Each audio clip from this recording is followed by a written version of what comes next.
on, everybody? We appreciate everyone being here today. In Asherah, I saw that. No, we don't censor shit over here. Everything is the way it's supposed to be.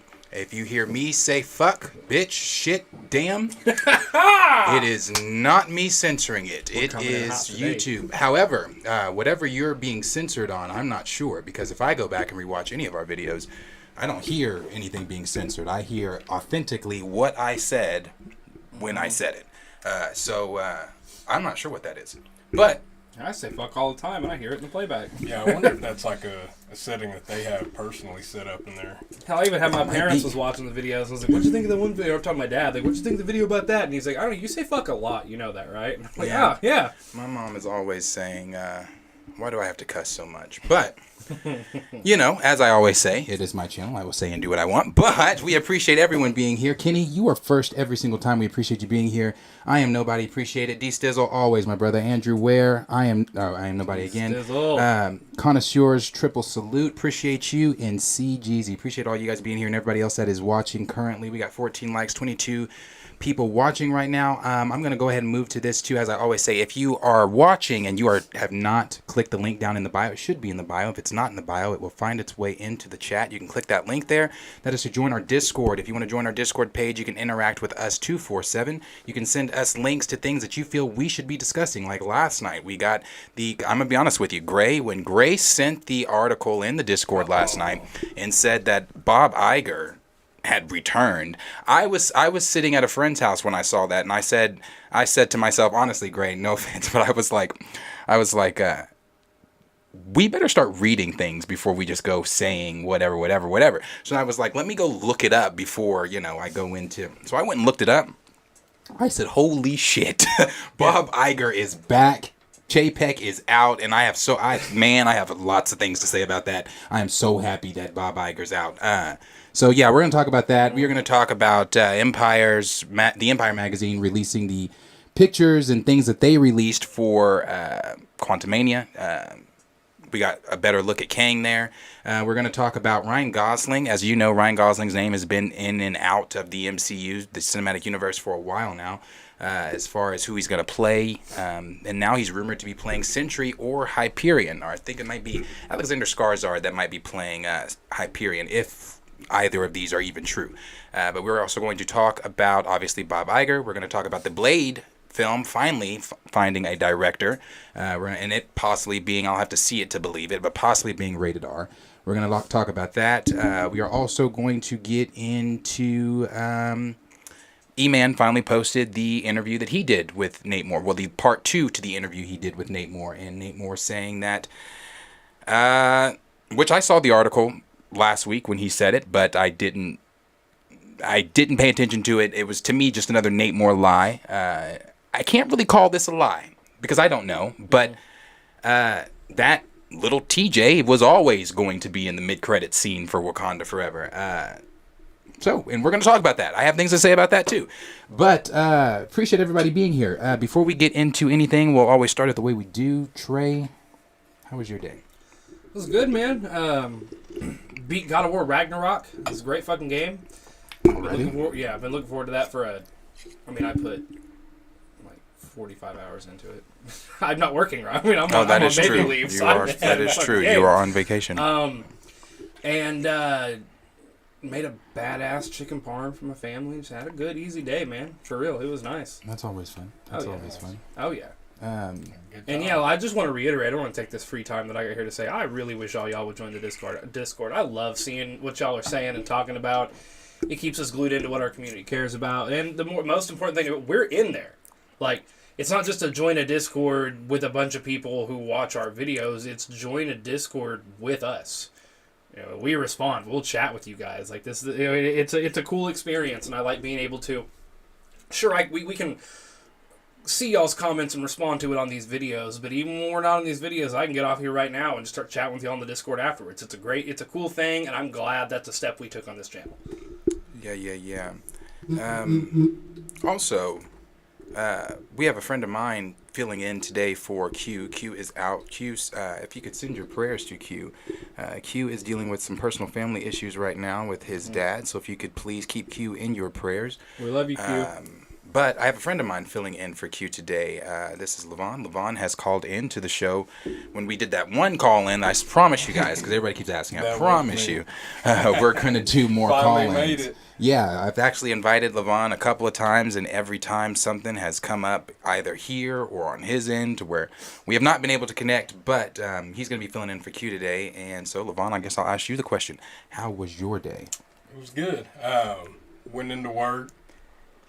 Came out and went to my family land down in Bristow. It's hunting season. I'm a big hunter, so went down there, made a change to one of my blinds, and texted you. Actually, I guess you messaged me and said, "Hey, can you do it today?" Yeah. And I'm 30 minutes from Tulsa. I was like, "What time I'll be there?" So anyway, but it was good. Coming into the short work week. Oh, that's right. Bristow is up that way. Mm-hmm. Yeah, it's right off the Turner Turnpike. So. Yeah, Bristow is that way. Wow. But got a short week coming up. Got Thanksgiving, so. Yeah. Short week for sure. I'm so glad for this. I'm so glad for this short week. I think every day I lay in bed and contemplate. Do I need this job? What's really bad? What's really bad is I want us. No matter if this channel got 17 million subscribers, I would really wish you would part time stay at the job you're at now, just so I could hear you complain about it on a fucking daily basis. It's daily. I mean, I don't get me wrong. I'm amazed your boss isn't just like, this guy fucking hates his job, dude. He seems so friendly when he comes in, but then he goes live and just fucking. Oh yeah, they definitely.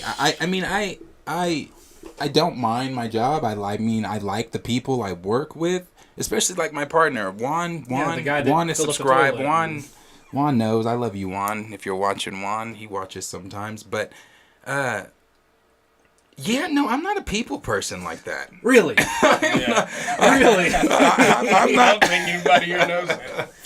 So I rather be home. But from all the years I've known you, that's never one thing I've figured out. Yeah, bro, I'm just not. It's just not my thing. I don't know, But hey, Anyway, we got some things to talk about. Lots of juicy, nerdy, big scoopy type news. And the first thing we're going to get into is going to be Blade.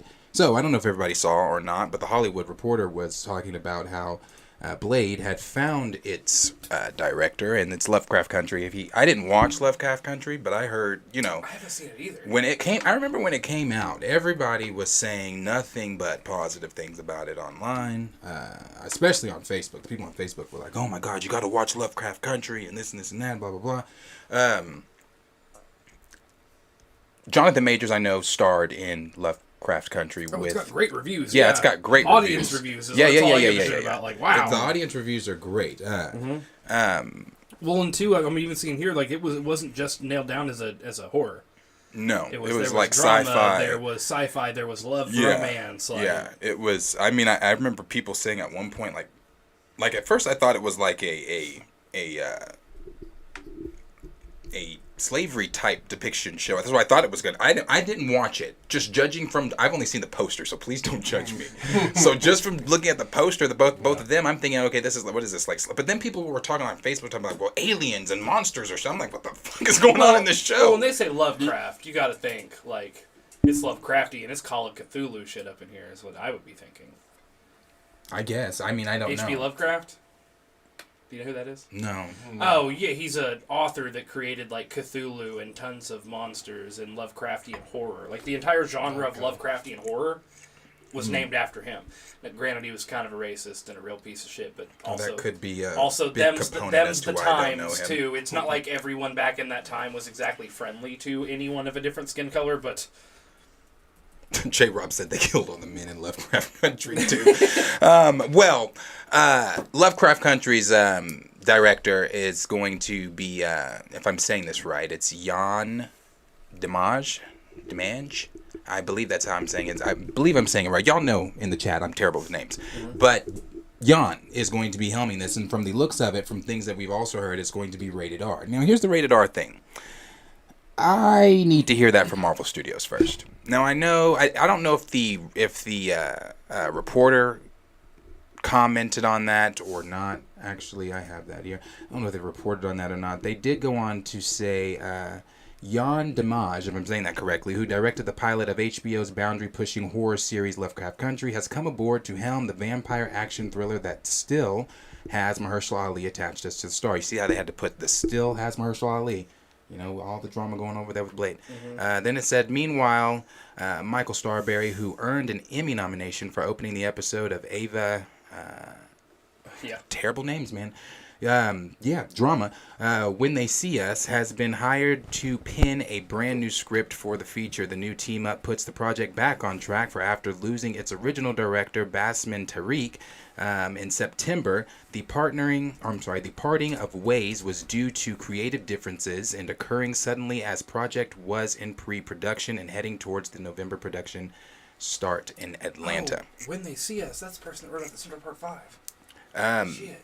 So yeah, I'm skimming this and I don't see the reporter saying anything about rated R. So as of now, the rated R thing is a rumor, I'm gonna say. And with that being a rumor, again, I'm gonna have to hear Marvel Studios tell me themselves that this is rated R because according to President Kevin Feige, Deadpool was it. Deadpool was going to be the only installment of anything rated R that they were doing. Yeah, you got your TVMAs, but that's not rated R. So, and their version of a TVMA is right, light. Right. So I'm wondering if this is truly going to be rated R. And I from day one said the only way you can accurately portray a Blade story, it has to be rated R. I don't know how you do it any other way but rated R. Right. I mean, go look at the Blade trilogy. That I don't know anyone who didn't like that trilogy. It was fucking awesome. Right. It was all rated R, but it wasn't guts and gore and hardcore. You know, it was not over the top. Right. But it's just that standard what was necessary to make the film work. But it was great. I'm sorry, but the iconic scene where Ryan Reynolds busts in the "Hello, my name is fuck you." Bro, I'll never forget. I mean, they were great movies. I love the underground club scene. Yeah. When he's just in there and surrounded. That's what I need to see. Right. Yeah. Well, those that's are what things I'm saying I need to see. You look at... I just... With bringing in any of these characters that are definitely rated R necessary characters, right? It's just like... Why is... I guess it's the branding, what the fuck ever, but Disney is so hesitant, and it makes me less interested in... Until I know you can do it, any character that should fall in that category, I am automatically going to think you're going to fuck this up. Because you are not willing to take it where it needs to go. And that's like, with them getting into street characters, they're gonna have to get in there at some point. Yes. Yeah. I mean, 'cause that, you know, like you said, the underground, especially with Blade, he's a guy walking around with a sword and guns. You know, I mean, right? Well, vampires, you have to have, you have to have some kind of gore in there. Like with the trilogy, like I said, it's not. There wasn't anything over the top, but it was just enough to be necessary. It's not like sweet spot. It's not like Saw gore. You're seeing everybody, you know. Right. Well, and it's just like, man, they have to be able to nail these things. They have to be able to take it and talk about. You mentioned the street characters, right? So unless we're going with these overly cheesy, like full of machismo villains, hey, miss, let me see your purse over there. You get into some dark shit with the like. I always go to, in my opinion, one of the greatest comic books of all time, American comic books, which would be The Watchmen, right? Some of the shit they had to deal with, like Rorschach dealt with the dirty, the messed up, the you cannibalized little children, you did this and that, right? Yeah. Compelling, like, dark stories. Why some of these street heroes are kind of really edgy. Right. And they're like, you don't understand the things I've seen. Like, those are real stories. Real bad things happen. Yeah. And if you're gonna bring in the nitty gritty character, have the nitty gritty stories. If you're gonna half-ass it, just don't do it. I'd prefer if you didn't. And instead, since you have the rights to Blade, sell him to a company that will make a standalone Blade again, so I can see some dope fucking movies. Or sell all of or at least like lease, kind of like Sony's partnership, right? Like Sony's doing, partner all of your R-rated content to a different company. Well, here's what because you're just going to waste my fucking time, and it's going to be annoying. I'll say this, and this is before we move into that topic, but we're not going to move into it right now. I'm kind of saving it, but Iger's back. Okay, so Save it. I'm just like, because all that does for me is give me copium. It gives me a little bit of hope, but it doesn't. oh, it gives me major. I have been saying, when everybody was pointing their frustrations at Kevin Feige, your frustrations were always pointed in the wrong direction. It was always JPEG. Right. This is anyway. I'll get into it. We'll get into it. Yes. So yeah, I am excited if it is truly rated. I mean, I'm still excited for the Blade film. I want to see what Mahershala Ali does, but I hope that the rumor, the plot leak, or whatever that had come out. I don't think it was a plot leak. I think it was a rumor that had come out about the daughter being heavily pushed in instead of Blade. Her being the spotlight and then taking or whatever it was going to be. I don't really know. I just know that they had I saw that it was going to push the daughter, and I stopped reading because I was like, no, bro, no. If we're getting a Blade film, I want it to be Blade. I don't want it to be his daughter, who we just found about like a few years ago. Yeah. Like, didn't she get introduced into Marvel Comics like just a few years ago? Mm-hmm. Yeah. So no, I don't. No thanks. Not interested. Well, see, and that is where the argument comes into play between misogyny and just wanting your fucking character, right? Because again, you can uplift, or it's the better way I should phrase this is the addition and subtraction argument, right?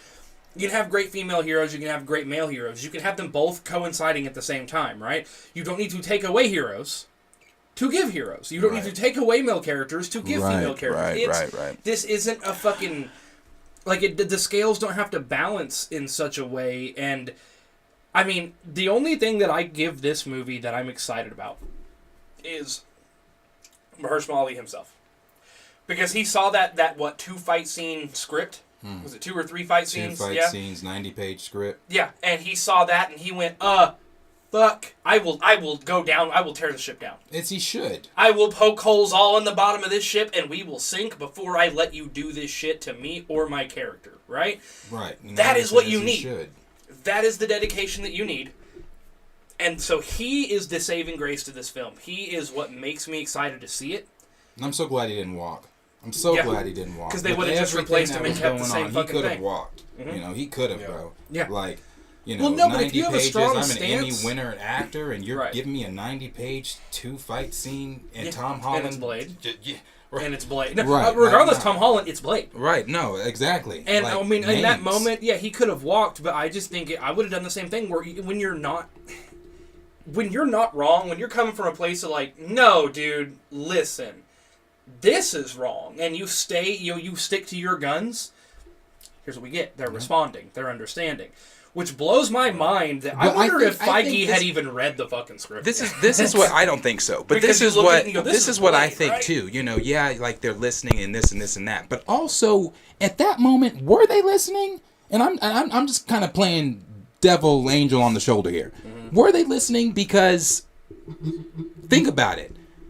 You already let it get out that you had a 90-page script, 2 lackluster fight scenes. What if Mahershala would have walked? That would have been bad for Marvel. Yeah. For that to get out there, to say that Emmy Award-winning Mahershala Ali walks away from Marvel because he's frustrated with things behind the scenes, that's not a good look. No. So then what do? You bend the fucking knee. Yeah. You bend the knee. So I don't know. Was it one of those things where they were like... Well, and a beautiful thing about this, too, is it's not just Mahershala Ali. It's not just him having the power that he has. It is understanding that fandom has voice through the internet, right? So, him alone with his power, but also going, hey, everyone, look what the fuck they were trying to do. Then they're like, oh, no. Oh, you speak directly to our source of income. Right. That is a great thing. And I will also, because I kind of want to bring this up, and it goes perfectly here, that was brought up in the Discord, and I've seen it float around a lot, the Nate Moore quote about they don't want to hire Marvel fans, comic fans, to make their movies, right? Mm-hmm. And... my argument to that is sure, you can say, hey, but I mean, it's the point of knowing, at least understanding the source material, right? Because when you get, sure, you got to be able to be flexible, and it's constantly moving and changing and doing whatever, but it's motherfuckers who've never seen anything Blade that make a movie with 2 fight scenes in it, and it's all about his daughter. That is what you get when you hire people who don't know what the fuck Blade is. You know what I'm saying? That's why they brought DeMayo on, bro. Because, the writers were even. The writing for the script was bad. So they had to bring. I mean, that's what I'm sitting here reading Collider's article. But them bringing on DeMayo, as we've talked about before, DeMayo was Bo DeMayo rather. Bo was he writes for X-Men 97. He's he's one of the writers for X-Men 97. X-Men 97 is already greenlit for season 2. They're already writing season 2. So in order for them to greenlight a season 2, they must really love the fucking script that was delivered for season 1. So if that was what that was, you look at what and he's already a big Marvel comic nerd anyway. So you bring him on to a Blade film. He's a black writer. You got a black director. This is what I wanted though from the beginning. I've always said this. I would like for our people handling our people's characters. That's just me. Because why? Culturally, you see the things that need to be done. Like if a black writer is writing a black hero, you can expect it to be on par. I would hope. You can expect it to be like look at Falcon and Winter Soldier. The writers, I forget director's name. Help me, chat. The director's name. I think they were black. They were. And that's why you got some of those scenes that were actually good scenes with that played on cultural with Sam and things like that. That's what I mean when I say the writing and things like that. I would like to see, like, having DeMayo on this, knowing that he delivered with whatever season 1 of 97 is going to be, knowing that he's a big Marvel fan, knowing he was also on The Witcher and how he felt about how some of the writers didn't know the material. He talked about that. So obviously he cares. Right. He does his homework. I'm happy. Right, and I begin to wonder, watching some of these, and watching the way Phase 4 has gone movie-wise, the things we could... Especially, it's when you relate the things we could have gotten and didn't get, is really what I'm getting at here. I'm beginning to wonder if a large issue has been half-assedness of the writers they bring in. They think, oh, well, it's of the Marvel cinematic universe. It is with established, well-known characters. They will carry this movie for us, and we can kind of relax a little bit. Because, I mean, that seems to be a large part of the problem is solid writing where we could have got more. We could have got better. We could have got... But you didn't push your... Because in superheroes, in comics, there's a lot of really compelling stories. There's a lot of really intricate, detailed stories that are emotional, they invoke a lot of emotion. But some of these movies or TV shows kind of tend to be cookie cutter. Right. In the sense of nothing really, like, was out of left field for me, or I didn't expect to... And don't get me wrong, I don't expect every writer to be like a... You mentioned the whole you would like a person of color writing a person of color, right? Mm-hmm. That makes sense, because I can't write from a person of color's perspective. And there are a few people that, like, the top echelon, like, I watched an interview today with Quentin Tarantino about when he does write a character, if he's writing a character, like a black character, he's writing a black guy, right? And he's like, I have an actor in mind who plays this. Generally, he nails it, but we're talking top 1% of writing directors in the world. Everyone else, though, I do think they need to specialize writers. What do you know? What are you trying to do? Because they seem to just be missing the ball. Just give a damn. I think that's what it is. Really, just give a damn. I mean, obviously, they gave a damn with Miss Marvel. Tighten the reins. Corniness. I'm so sick of the corniness. Agreed. In Marvel. I mean, I wasn't gonna go the whole night without mentioning Thor: Love and Thunder, because we've been, you know. But my biggest problem was with, okay, so you know how they have, like, the little, not to get off topic, but this goes with the writing, right? Mm-hmm. So they have the scene with Matt Damon and whoever else, and they're acting out, like, stuff that has happened, like Loki's death and everything like that, and there's Loki sitting there watching, and Thor pulls up and he sees it, you know. I felt like the whole time, that's how the movie was. Like, I thought, like, it was like the parody that Matt Damon and that other actor were playing. Like, I felt like that's how the whole movie, I was like, when are they going to actually start acting? And when is, like, this is a story about the God Butcher. Right. Why did he, you know, but anyway, well, not to go off on that's perfect, though, because that's the best example of whenever he goes to see the God in the beginning. The God he's worshiping, and my daughter is whatever, right? Yeah. He is doing a killer job acting a well-written script, and then the God took me out of it. How goofy and just, like, silly cartoon writing that motherfucker was. I was like, Man, you could tell a great story about a god that just doesn't give a fuck about you, right? That is so much, I'm so much grander than you peasant people, but make it, like, compelling. And instead they made it, like, fart joke slapstick, like, some bullshit. And I'm like, that's not, what are you doing? I didn't take the movie seriously at all for somebody who was going around and killing gods, it just wasn't. Yeah. And even the scene with Zeus in there, but... Anyway. We're having an orgy. Yeah, you're not invited. Yeah, there's some things that obviously what Phase 4 was, but we'll get to that. But we are seeing a lot of developments that are making us think these might be a lot better. Yeah, for sure. But as always, question is for you guys. Let us know down below in the comments what you guys are thinking. What do you think of Blade, the Blade director, and what are you thinking? Is it going to be rated R? The rumor with it being rated R, because it's not official right now. The rumor with it being rated R, and what are you thinking about the writing that is going to be going on, from DeMeo? Are you hopeful in DeMeo? Are you going to be hopeful in Yann, Demange, if I'm saying that correctly? And obviously, we got Mahershala that is got his heavy inputs. Let us know what you guys are talking. What does the chat say? Mahershala makes me so excited happy. about that. I loved him as Cottonmouth in the Luke Cage. Oh, yeah. Oh, that was... Oh, shit.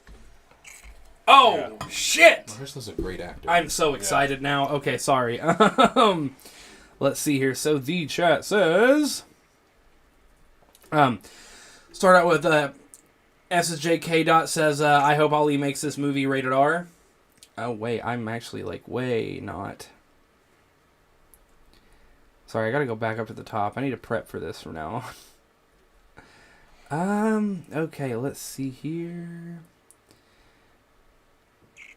Started. Okay, so J Rob said they're gonna push Blade's daughter hard and move Blade out of the way. We kind of mentioned that. Mm-hmm. Yeah, I don't like that. Why even make a Blade if it's not going to be about my boy Blade?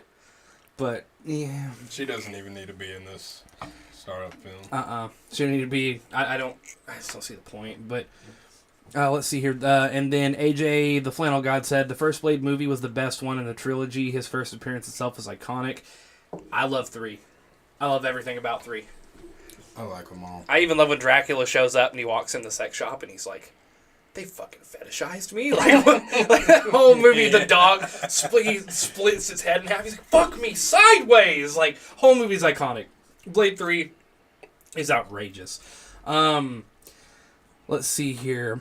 And then Connoisseur Triple Salute said, right, because his entire energy changed. Oh, they're going on about a whole side topic. Yeah. Raymond 2000 said this movie is gonna suck. Raymond's not excited for anything. You have to take that. No, that's what I was gonna say. Raymond definitely. You have to look at what Raymond says. Now, don't get me wrong though, because Raymond is the perfect example of a current Marvel fan right now, in my opinion, where it's like they haven't liked. He just hasn't been getting anything that he wants. So yeah. I feel him on that at least.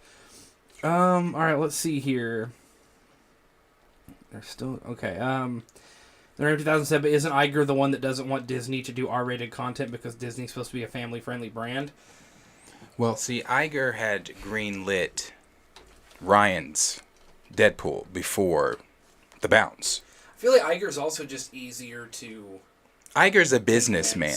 He's a businessman. Not only is he a businessman, he's a relationships man. Something Chapek wasn't. Chapek was a suit, bro. Like, we're gonna get into it because I'm telling you, for everybody that was coming for Feige, it was always Chapek.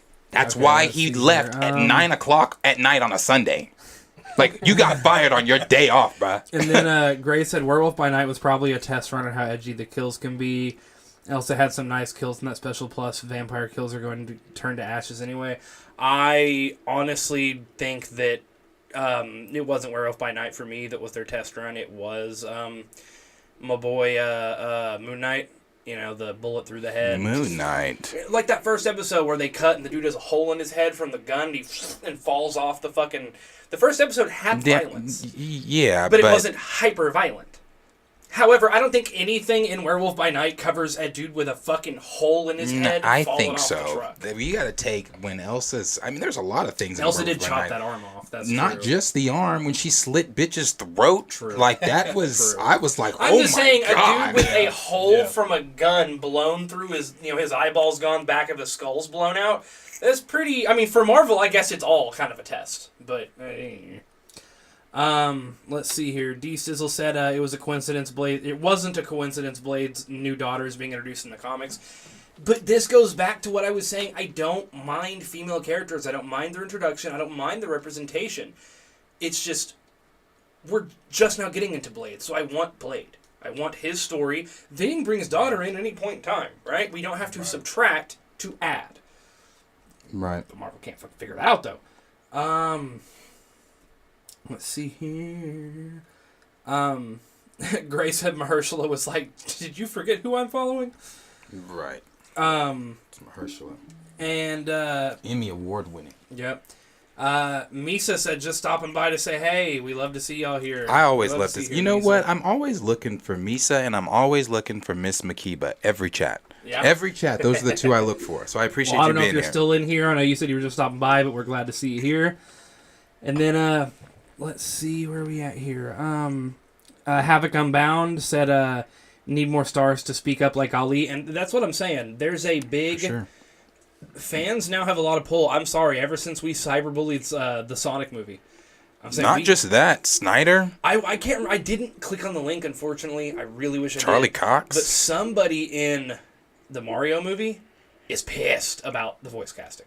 One of the voice actors is speaking out openly about it, and I'm 100%. Which voice actor is this? I've not heard anything about this. Is this I a didn't big? click the link. I was gonna say, is this a big name? 'Cause I'll look it up while we transition. I'll pull up the thing and read it. But I think this kind of goes back to what you said about just the pull that Ali has. You Yeah. know, just these other actors, do they want to speak up? But they know, they want that check at the end of the day. Yeah. You know what I mean? I think Tom spoke up because I think they probably slid Tom a number. Tom Holland. I think they slid Tom Holland a number. He looked at that number, slid that shit back, and said, "We'll talk when y'all come back with something better." Because it took that man a minute to sign, and he's worth every penny of it, So he said, "Look at your top-selling movies of all time." Let's see here. K-Dot said the director of Blade 1 allowed for Blade swag to really shine. He was a white director, and I was low-key wishing they'd just get him to direct this from the jump. I've seen some insider things, and this is... I have no real knowledge on the inside workings of Hollywood. I don't. But I've seen enough people kind of talk about that there's a lot of, box checking. It's representation checking, or it's just like people don't want to play Risk. People don't want to play... They want to see certain things. They want to see things portrayed a certain way because they don't want the risk of any sort of backlash, right? So that's where I see a lot of these things where it's like you could make a really, really cool character. But I don't know, like... It's kind of like how they mentioned basically everything from 2000 to 2010 could not be made today. Just show me a guy with a sword and guns going out killing vampires. Yeah. You know what I mean? It doesn't have to... Right. But let's see here. J-Rob said Blade is going to die of a mysterious illness, and then Shuri is going to replace him as the Black Blade. She got There will that. She be got no that recast. synthetic heart-shaped herb now. And then let's see here. And then Ryan Reynolds killed it as Hannibal King. I agree. And then Raymond did say, "Just give me a minute. I'm thinking." We're pretty much caught up there for the most part. Now I'm running into just the more comments as we go. So if we want to move into our next segment. Ashura, we did talk about superhero fatigue a few nights ago. That is in one of those lives. Soon to be up as its own video. But we did talk about that one. That was a very long conversation, actually. Let's see.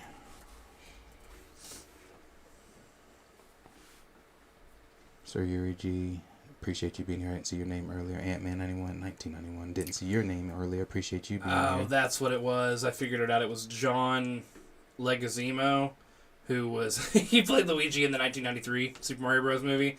He's pissed at all the white casting, but I was gonna say that's not because if a current cast member was speaking up, there's no way that would not be the top news. Yeah, that was who's voice acting Mario? Is it Chris Pratt? Chris Pratt. Unfortunately, Who's doing Bowser? Jack Black. Okay. Oh, but he's doing Bowser. He's doing fucking Bowser, where Chris Pratt is doing Chris Pratt. He doesn't even have an Italian fucking accent. Yeah. And he's like, well, I didn't want to, offend anybody and do the Italian accent. Then hire a fucking Italian guy. I don't know what to tell you. Anyway. Moving on to the next topic here, we are going to go ahead and jump into this one's kind of quick. This really should have just been off the top, but it's just the reveal of, or just showing more. I don't even know why people are saying reveal, but showing more of Kang from the Empire magazine. Excuse me. They put out pictures of Kang and Ant-Man, and I believe that is the same. Obviously, I like this though. I'm liking the marketing so far from Quantumania, and the reason I say that is because they keep showing the exact same shit from the same scenes, just different picture. Because this is that same scene. It's the same scene where he walks up and says, "Hey, buddy, chill out. I'm an Avenger. You're an Avenger. Have I killed you before?" That's the same area, same scene, same everything. So. But I don't know why everybody's saying it's a reveal. I mean, I guess you get a better look at...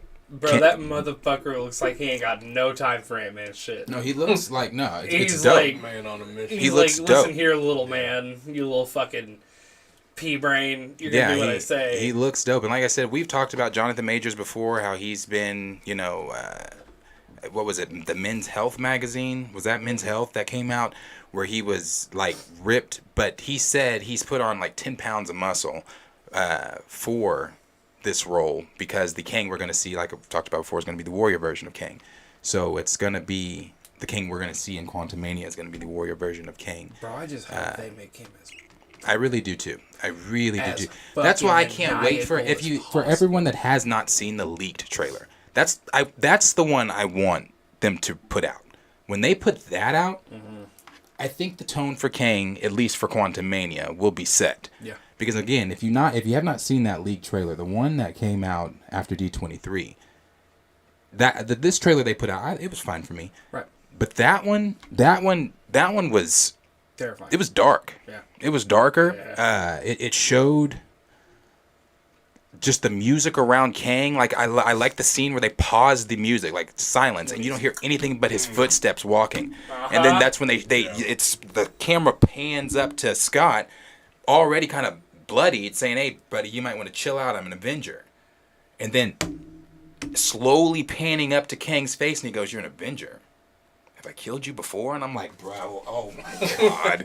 So, I just hope, I'm telling you, when I want him to beat the fuck out of Ant-Man so bad. Looks like so he does bad. Get his ass beat. And there are ways, because you could argue, because I've always bitched about the scene when Thanos with no stone beat the fuck out of Thor and Hulk. I've bitched about that because of the inaccuracies to that scene, right? There's ways you can do it right. There's ways you can. And Kang beating Ant-Man within an inch of his life and making him literally tuck tail and do what he says, that's one way, and that's not even the real Kang we need to be worried about. Right. You know what I'm saying? I literally want the Fantastic Four to say, Kang, Ant-Man shit his pants, and they're like, oh no, a worse Kang. Dude, the guy that gave y'all all these fucking... I want him to bring them to their knees. Oh, so do I. Just for them to be that's not even the bad one. So do I. I want it really bad. I've been rooting for...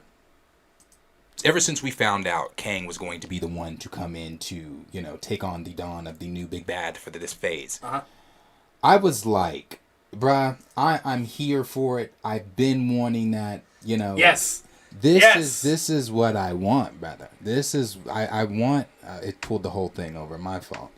I want to see Kang whooping ass.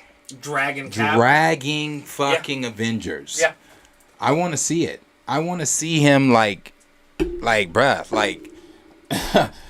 I want to see him just sitting in that chair, like when somebody comes at him, just boom. Yeah. Dink. Yeah. Just, Yeah. I really want them to make him menacing. Like, you have to take it a step up from Thanos. You know what I'm saying? Oh, yeah, and That there's just multiple. makes it- I mean, even having Hulkland's down to fuck him up. An accurate Hulk. And Right, Kang being like, right. I'm not stronger than you, but I found ways to kill you before. And then, boom, send him fucking flying 30 miles. Like, Right. because Kang can do so much, but... Yeah, man. Yeah. That's something that Marvel's got to show more of. Like, whenever they showed the Avengers at the end of Infinity War, and everybody just gets, you don't know what happened to them. They're dusting away. I mean, you don't know what happened to your heroes, and they end you there. That's where they leave you, on that cliffhanger. What's going to happen next? Like, I love that. I love a great villain. I love, Well, see, even more than the dusting, what I prefer is a villain who gets, or a hero that gets the dog shit beat out of him so bad that it's not like a, I'll get my revenge on you, that hero is like, guys, no, we can't, Like a villain scares a hero. That's what I want to see. We haven't seen that yet in the MCU. I'm trying to think, have we not? Not really. I want to say we kind of did. With Thanos? Yeah, Tony. You can't beat him. There's no beating him. You know, when Cap said, when Cap was like, Tony, you fought him. I didn't fight him. He said the bleak magician gave away the stone. And he wiped my face with a planet. Okay, yeah, you're right. Yeah, I was going to say, I want to say okay, but even still, that same situation, was it not dope to see? Like, Tony literally came back and was like, y'all are funny playing hero over here. That motherfucker hit me with a planet. Like, I love to see those high level, like, guys, y'all don't fucking understand. No, I want to see it. I've been saying this with Kang, so I'm here for it, bro. I'm a Nathaniel Richards fan. There's so many comics that Kang shows up in, and every single one he shows up in, twist that shit upside down. Like, that's what I want to see. I want him to really, as I've said before. I went on a Marvel journey with some friends that didn't know Marvel like that. So we were watching the MCU movies, and we finally got to Loki. I was telling them about Kang. I said, he's going to bring the Avengers to their fucking knees. And I was like, and I want it. I want it. I want to see him do it. So, yeah, but, let us know down below in the comments what you guys are thinking of the Empire pictures that gave us a better look at Kang, and I guess a better look at Ant-Man there. And what are you guys thinking of the trailer? And if you got a chance to see the leaked trailer and you know what I'm talking about, I saw Gray in the comments say that everybody's going to freak when they see that trailer. And I agree. People are going to freak when they see that trailer. But let us know down below in the comments what you guys are thinking. And what's the chat saying there? Let's see here. Silver said, hold on, they're typing a lot. Okay. Silver Wish says Scott Lang is a sweet boy. Come on now. I don't give a fuck. He could be a sweet boy and still get that shit rocked, dude. That's all I'm saying. Fucking 2-piece combo, no biscuit, Kang's in the room. Silver Wishes sent me a... keep going, actually. Oh, okay. Raymond 2000 said, Kang better bring the same energy we got with Thanos when he beats the hell out of Hulk and Thor. No, I want worse. I want him to... I mean, because from what we see in here, like, Thanos beat the fuck out of Hulk and Thor and then went on about his day. This one, it looks like Kang's going to beat the fuck out of Ant-Man and then make him do work. Right. No, I want more maniacal than that. I'm going to be real honest with you. And then Diesel said the fact that he is being introduced in the second-tier Scott Lang AM film is not that exciting to me. It's like introducing Apocalypse in a Jubilee film. I mean, he got introduced in Loki, technically. Yeah, technically he did get introduced in Loki. And this isn't even the Kang the Conqueror. Yeah, that we're gonna see. From my understanding, the Conqueror will be in F4, right? Yeah, from my understanding, that Kang is the Kang. The one in the Fantastic Four. Right. That is the Kang. Mm-hmm. But he is not the villain. Also, what do you want him brought up? Do you want him to show up in a Captain Marvel movie? Like, I mean, where do you want Kang to make his entrance? It's in the quantum realm. It makes sense. I mean, I don't know. Raymond said when he took Corvus Galvus spear and just stabbed Heimdall with it. Oh, yeah. Give us that level of dangerous and badass with it. Yeah. And Sir Yuri G said Thanos was definitely that dude. He was inevitable. We know this. He was that dude. And then Raymond said because if they gore, I'm going to actually be done with Marvel for real this time. How many times you said that, Raymond? And put on the DC shirt I got for Christmas last year that's collecting dust. Probably don't even fit anymore. Yeah, so I'm going to be real honest with you. I vehemently... I get sick when I think about Gore, dude. They fucking ruined him. Oh, I don't think about Gore. I don't think about that film. I mean, it doesn't exist for me. I just remember, you can go back in one of our early videos where we were looking at the official released action figures when we first got a look at Gore, and I was like, who the fuck is this pasty bald man? This isn't, I mean, from the jump, I wasn't happy with it. So Yuri G said, truth be told, I want Kang to be menacing, and honestly, I would love for him to be straight out of Earth's Mightiest Heroes cartoon. Oh, that one was good. It was. Only the reason I know that, because I didn't watch that, as I told you guys, I haven't watched any of Marvel's animated stuff like that. I'm not into their animated stuff. But when Kang showed up in Earth's Mightiest, I did watch that. Because I was like, okay, I do want to see this. And then let's see here. Robert Gray said, Blue Marvel, let's go. Hopefully the Marvels. D. Stizzle said the hashtag black superhero in comics is killed off permanently. But we got a Black Kang, High Evolutionary Wonder Man coming. I got problems with this. So I'll go back to what I've always said. I don't like reskinning. I feel like it takes away from the fact of actually writing good black characters. But I don't have an issue with this, with Kang, at least. I mean, I guess they could have made him blue, but they didn't. I mean, Kang's not blue. Yeah. Nathaniel Richards is white. Yeah, he's a white dude. His suit gets him that blue hue. I think there's just a difference when you have, like, Kang is not a character who's... That's it. Made off of anything anything culturally. Like, Black Panther, he was made for a reason, you know? Miles. But, I mean, a character like Kang, I mean... That's why I don't think Kang bothers me. Right. Well, and I mean, that's like saying a dark-skinned person from the planet Jublion is going to have any representation for people on Earth. Like, it's not the same person. They're not going to have the same... I do have issues with the Wonder Man thing, as everybody already knows that, though. And then, let's see here. Cameron Smith said, do you think that will be the Prime version of Kang? No, we've discussed before. We think Kang the Conqueror himself's coming out in F4. This is supposed to be Warrior Kang. This one's supposed to be Warrior King. If we are to believe the rumor, the plot leak for Fantastic Four, that plot leak does state that either Kang is going to... the Fantastic Four is either going to chase Kang into the quantum realm. I don't know if that's true or not, because he's also said not to be the villain in this film, or if he is just going to be the one that traps them within the quantum realm, and then that will lead into, Ant-Man. In the post-credit scene for Ant-Man is supposed to be the Fantastic Four trapped in the quantum realm, and then it's going to be Hank that I guess is supposed to know who Reed is, because Hank, they're going to be from the 60s and being displaced, and Hank knows who Reed Richards is, blah, blah, blah, blah, blah. So if that does happen... Raven said, what? Kang's not blue? Oh my god, my childhood is shattered. Let's see here. D-Sizzle said, I'm talking about a proper Kang, and a proper Kang, he who remains, showed up at the end of Loki and got stabbed by Karen Loki. So, I mean... My whole deal with this is bringing in a more proper Kang, the Warrior Kang, into an Ant-Man movie. I think this is literally just I know. Karen Loki. This is just a way for him to flex, right? Like, this is just a way for him to get... Because Scott Lang is, at least in the MCU, is like a B, C tier Avengers member. He shouldn't be, but he is in the MCU. BC? He's B Squad. I was thinking... D. Well, I because I'm telling you, I don't know. Name a time in the MCU, because Ant-Man in comics he's he's A-tier. Completely different. Fucking the strongest, completely different. Physically strongest Avenger. Completely different. It's been stated.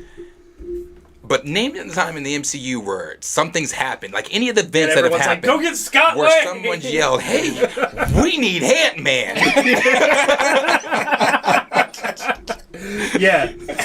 That's what I'm saying. This is just a way for one of the Kangs to flex, and we just this whole thing's just to be hyped for him is all it is. And then let's see here. We're pretty much caught up at this point. Okay, cool. Hey, Ashura, Ant-Man is only a D-list Avenger in the MCU. Okay? Again, Ant-Man in the comics is a whole different fucking character. Not that I'm a big Ant-Man fan. Yeah, he is different. Fucks some people up. He is different in the comics.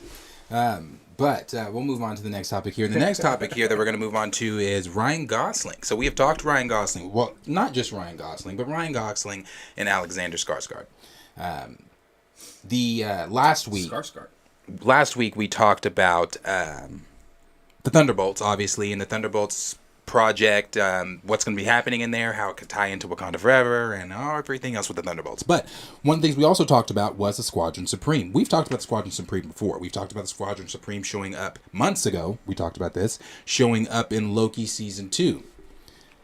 Well, then it came out that they might be showing up in a completely different project, and that project is rumored to be Thunderbolts, and they are rumored to be the villains in Thunderbolts. What's rumored is the villain that they're going to be going up against is supposed to be a Superman-type villain, and the only people that fit that description in Marvel Comics are Hyperion and Sentry. So, going off of that, and that's that's coming from, we've got, who said that there? That was, Casey Walsh covered that last week.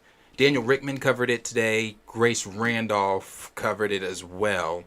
Daniel Rickman said that it was for sure going to be Sentry. Grace Randolph said she's hearing it's Hyperion. Casey Walsh just said that the Thunderbolts, that the Squadron Supreme are going to show up in a project. He doesn't know what project. He got berated with a bunch of questions, asking him which project is, and he said he's not sure which project, just knows they're showing up soon. Better not be Thunderbolts.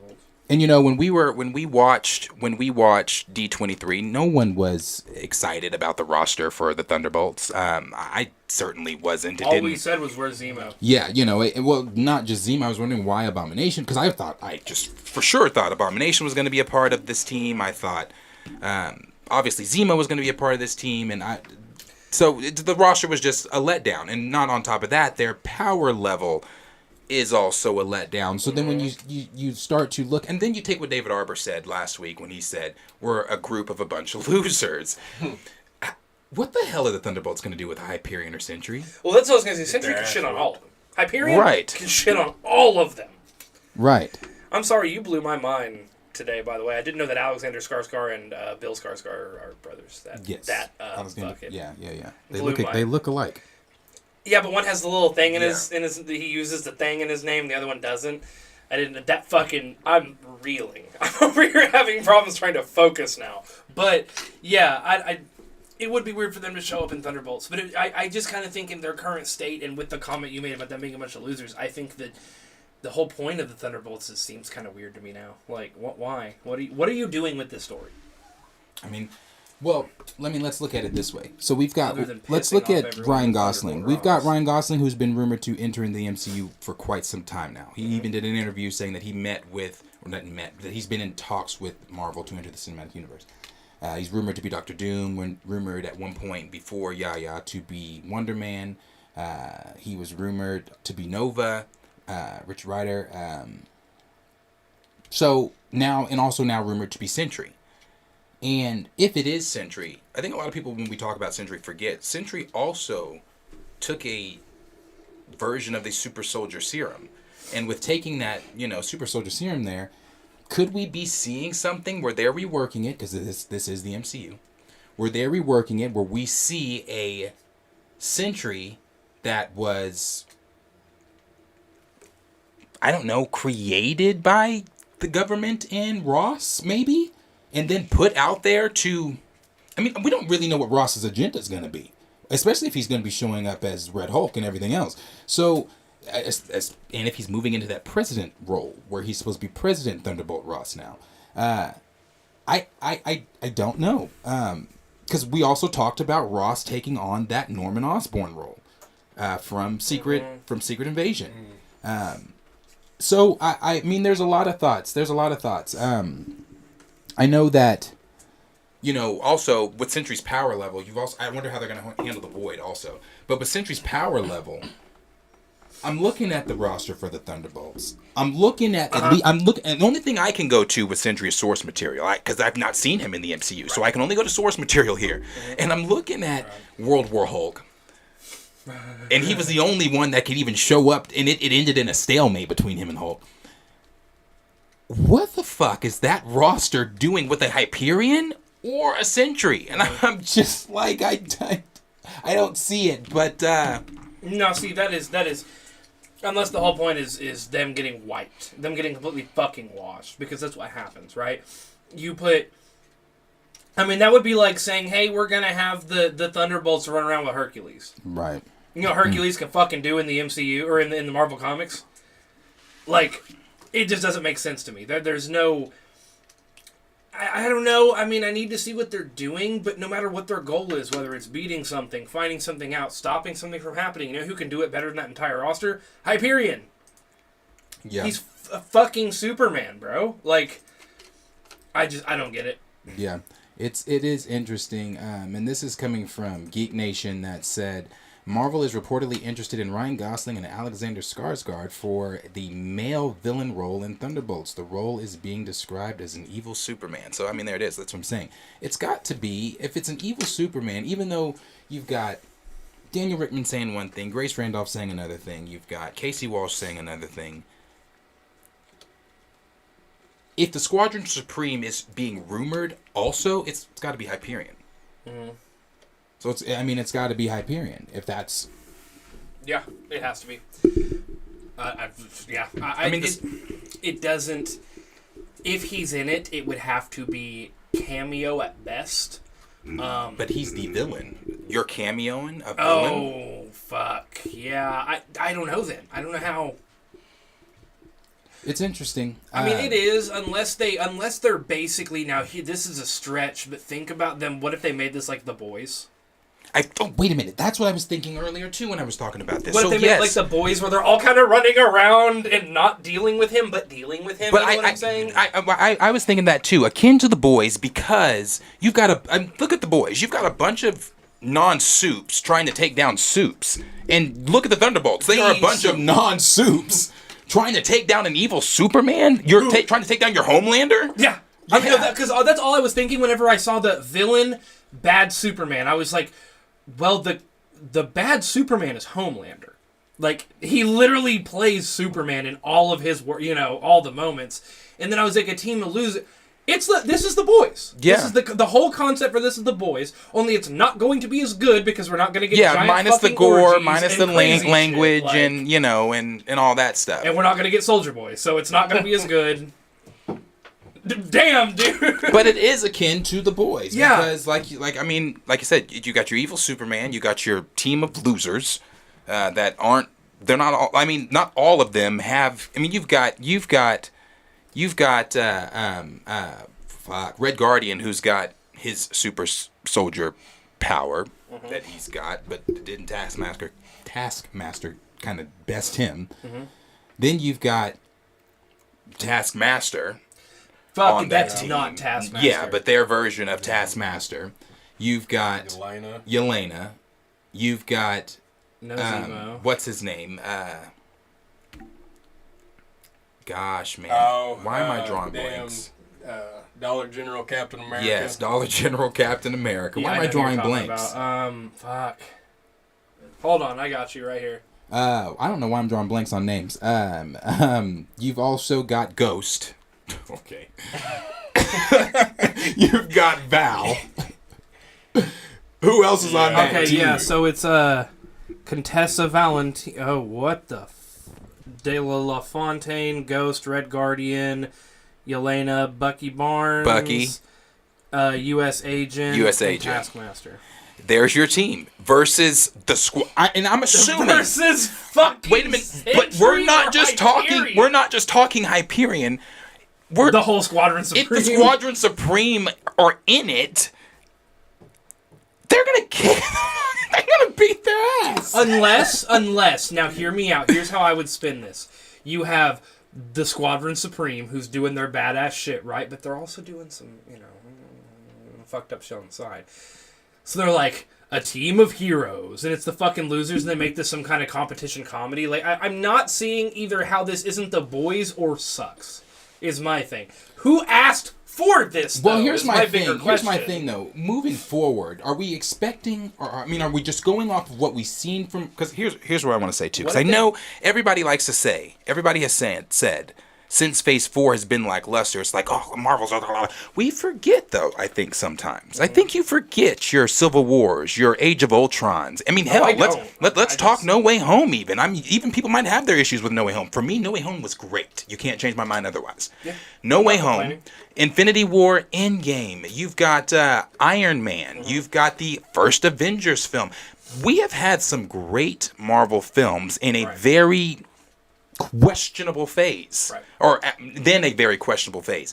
But are we going to look at that questionable phase that's only been 2 years with a 10-year, 12-year span that Marvel gave us, and then look at Phase 5 moving forward with Thunderbolts? I think that's in Phase 5, the end of Phase 5, and then say, I hope it's not going to be, or yes, we can have our trepidations, obviously, I do, but at the same time, I'm just thinking to myself.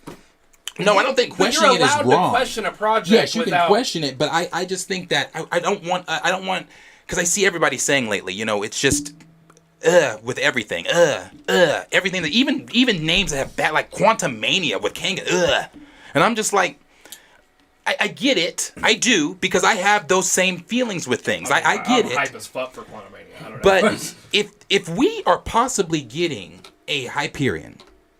And we are possibly getting, or not possibly, we got Iger back, which means creative control can go back to the creators, Kevin Feige. And you've got Feige's hand back in everything. And this is just me hypothetically speaking, because I don't know what is going to happen now that Iger's taken back.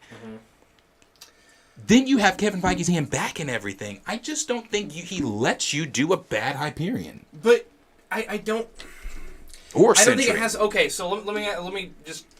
Because I don't think what is being talked about in this specific instance is the same thing. Because if I sat there and said, hey man, I got a good idea for a new movie. Hawkeye versus Hulk. No, not a good idea. But if I said I have a really good movie, Deadpool versus Hulk, everybody fucking loved it. That's a thing. Everyone loved it. Spider-Man versus Hulk, fucking dope. You want to see it, right? So if you're like, the Thunderbolts versus the Squadron Supreme, it's like, no. I just don't think it's a good matchup. It doesn't roll off the tongue right if anyone knows anything about the comics.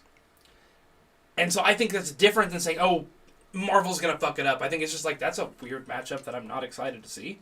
No, and that's not the point I was getting at all. The point I'm just getting at is I've just seen so many... Everybody can have their questions. I have my questions. Obviously, I have my questions. Like, how is this Thunderbolts team going up against the Squad? I have my questions. But I just think when people look at anything Marvel now, it's just turned into, and we talked about this kind of in the Marvel fatigue conversation, but it's turned into just like as if like they didn't give us the Infinity Saga. I don't know. That's just me. That's that. Yeah. I mean, and don't get me wrong. Have I complained about Phase 4? Yes. Mm-hmm. Will I continue to complain about? Yes. But I'm also optimistic when looking forward because names matter, as we've talked about. And you guys know, everybody over here knows, I'm a big Kevin Feige fan.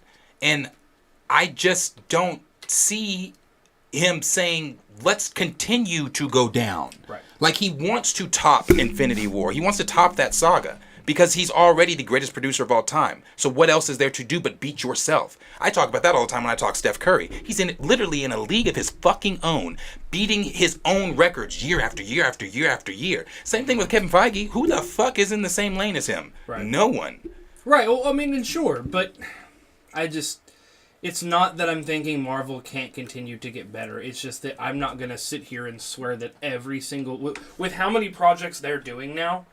Compared to the phases, the first 4 phases were the first, 3 phases were just main title movies, right? Now they're getting into all these side projects, all these different ideas, all these things going on at once. I don't think every one of them's going to be good. I think the majority of them will I don't think every one of them's going to be good either. I just don't think it's fair to put Phase 4's ineptitude on the rest of Marvel. On the rest of the rest of the phases. Sure. That's what I say, because we haven't even seen Phase 5 yet. Yeah. You know. Oh yeah, and I'm sure it will be a. Now you could say that for sure if we got 10 years of Marvel, but we didn't. Yeah. We just didn't. Endgame is right. literally interchangeable with Avatar when it comes to top grossing film at whatever time period. So I don't know. To me, it's my opinion, and that's not me because everybody knows I will call you out when your shit is wrong or whatever I think. Mm-hmm. I'm not over here trying. Marvel don't pay me. I'm not over here being a Marvel shill or anything like that. Right. I am just a fan that's looking at what's going on, and I'm looking at the first 10 years, and I'm not just looking at Phase 4 as all of Marvel. Right. Well, I think that's the wordplay for people that I think instead of going like the Marvel, right? It's the Marvel not impressing me right now is a better way to say it, right? Like DC. Do I think DC sucks? No, it's fucking DC, bro. Are there movies impressing me right now? No. Can they? Sure. Star Wars. Same thing with Star Wars. I was just about to say Star Wars. Fuck yeah, Star Wars can impress me. Are they right now, though? No. They're not. They need to win me back. And by win me back, it's just as easy as making one good fucking always watch your projects. I can be like, about it for a while, right? So I do get where some people coming out of Phase 4, like, Marvel's letting me down right now, but that doesn't mean they're just gonna... Why would you allow yourself to go from the top box? I mean, they revolutionized the game. No one can make movies right now that even hold a candle to superhero films because of Marvel. Right. I mean... Marvel, literally, there are directors that are the most famous directors in the world that are like, I'm not making a movie right now because I'm waiting for this shit to calm down. Enough to where you can make a regular movie again. Not just that, but there are directors with sticks up their asses because they're trying to figure out why their believed masterpiece can't make a bill, but this Marvel superhero film can. Well, like Martin Scorsese, I'm specifically talking to you. Scorsese? Yeah. Like his comments on Marvel, it's like, bruh. Tarantino does it too. Yeah, Tarantino too. Yeah. I mean, like I said, I saw the interview with him where he actually, what he said is, he goes, I don't hate. He said he doesn't hate it. Today, like the interview came out today. It was over an hour long of him sitting there. He was like, it's just kind of flip-flop things where, like, you're not in it to see that actor. You're in it to see that character now. Right? I mean, but what do they expect? The switch has happened. Well, let me finish. That shit irritates me. But he mentioned that, like, he was like, I could write an amazing script of this and that, la-da-da, right? But right now, that is the focus. And that's going to be the focus, the box office #1 stay. So he's hanging back. I mean, dude's 9 for 9 on his films. Yeah, but the rest of his quote still didn't excuse you're not in it to see that actor, you're in it to see that character. Well, no shit. Well, no, because he's saying back through previous years of movies, right? There were literally larger-than-life superstars that were larger-than-life for being themselves. Yeah. Where now it is for being that character. Yeah, I get it. But what I'm saying is, duh. I don't care how big or, like, let's use The Rock, for example. Let's use that. I'm not defending Tarantino. No, I get it. I'm just, that part just bothered me. What I heard earlier. But let's use The Rock, for example. How everybody was like, and rightfully so, The Rock is one. I'm not denying The Rock's his stardom, his ability. I'm not denying that. But how everybody was saying, oh, Black Adam's going to be one of the top films because of The Rock. No. Because he's larger than life, these characters, like Tarantino saying we're not going to see it for the actors, we're going to see it for the characters. Yeah, no shit. How long have these characters been in publishing way before any of them stepped on the scene into Hollywood? So these characters' names are long lasting. They carry weight. So yes, I'm not going to see Spider-Man for Tom Holland. Right. I'm going to see Spider-Man for Spider-Man. I'm going to see what you're doing with the character. Right. So, like, yeah, bro, like, these characters are, like, so when people were saying, oh, Black Adam is going to be this and this and that, like, yeah, Dwayne is Dwayne. But we had never seen Dwayne tackle a comic book character that is beloved by many people through many generations. Right, no, but I just think it's, if you're someone who is very creative and likes to create movies, tell these stories, la-da-da, and you're like, holy fuck, all anyone wants to see right now is superhero, right? I'm sure you are like, ugh, I'm gonna back off. But when you're also one of the #1 directors to ever live and you're 9 for 9 on your movies and can do whatever you want, sure, you can sit back and bitch a little bit. No one's saying he can't bitch. I'm just simply saying when you... I just thought Right. that was stupid to say. Like, Right. we don't go to... Well, no and shit. I thought about something, too, using, your argument earlier about Marvel, and this is the last thing I'll say on it. You mentioned the previous phases, right? And did we all not just... Did the world not all just go... Phoom, to House of Dragon? Did the world not go... Phoom, to every single season of Game of Thrones, even though they gave us the worst last season of a television show? Like, clearly we know it's good, and they gave us one bad year. Like, Right. you know what I'm saying? So it's indicative of House of the Dragon broke so many records. Oh, so many. So many. And that last season left a bad taste in all of our mouths. I don't know if you finished the show, but I have. that last season, did you like it? No, but... Good. Yeah, so... I will never get over What they Bran. Well, Bran coming up saying he doesn't want the throne, and then gets to the point where they got to decide who's getting the throne, and he says, "Why do y'all think I'm here?" Well, you told us you didn't want this fucking. Anyway, but I think fucking lying. I think a lot. Obviously for us, what brings us back is the superheroes, and we want to see that. We grow up watching comics, reading comics, and watching the shows. But they've got a formula down. There's something about having MCU, something man. to look forward to. Mm-hmm. Seeing with the end credit scenes and It was just like every showing other Saturday. characters. Waiting for the next episode. Right. It's like it's that anticipation. Yeah, And for sure. For sure. Tell me if I'm wrong. It's like Saturday mornings. You can't wait for the next fucking episode. For me, it's always, aside from Wakanda, I'll never watch it again forever. I love sitting down there, and when that opening Marvel theme comes on, I'm like, yes. And then obviously tempers our expectations go throughout the film, but yes, I that's something I look forward to, man. So when you play a PlayStation game now, they kind of have a Marvel MCU opening, but it's PlayStation. It'll show like clips of their most popular games, kind of like, and then it goes PlayStation. And it started doing that on a game me and my son were playing earlier. He goes, "Is this Marvel too?" It's like it fucking might as well be. Marvel owns everything. But, let us know down below in the comments what you guys are thinking about Ryan Gosling or Alexander Skarsgård showing up as either Sentry or Hyperion. What do you think about that, about a Superman villain type being the villain in Thunderbolts? Do you think that current roster of the Thunderbolts can take out a Squadron Supreme type team? Let us know in the comments what you guys are thinking. Gonna need some help. All right, for sure. I'm prepped here. So the comments. Raymond 2000 said, "If that's true, the Thunderbolts will be dead." Or about the Hyperion. If that's true, the Thunderbolts will be dead before the opening credits. How the hell are they supposed to fight Sentry or Hyperion? That's like DC expecting me to believe the damn Suicide Squad can go toe to toe with the Justice League.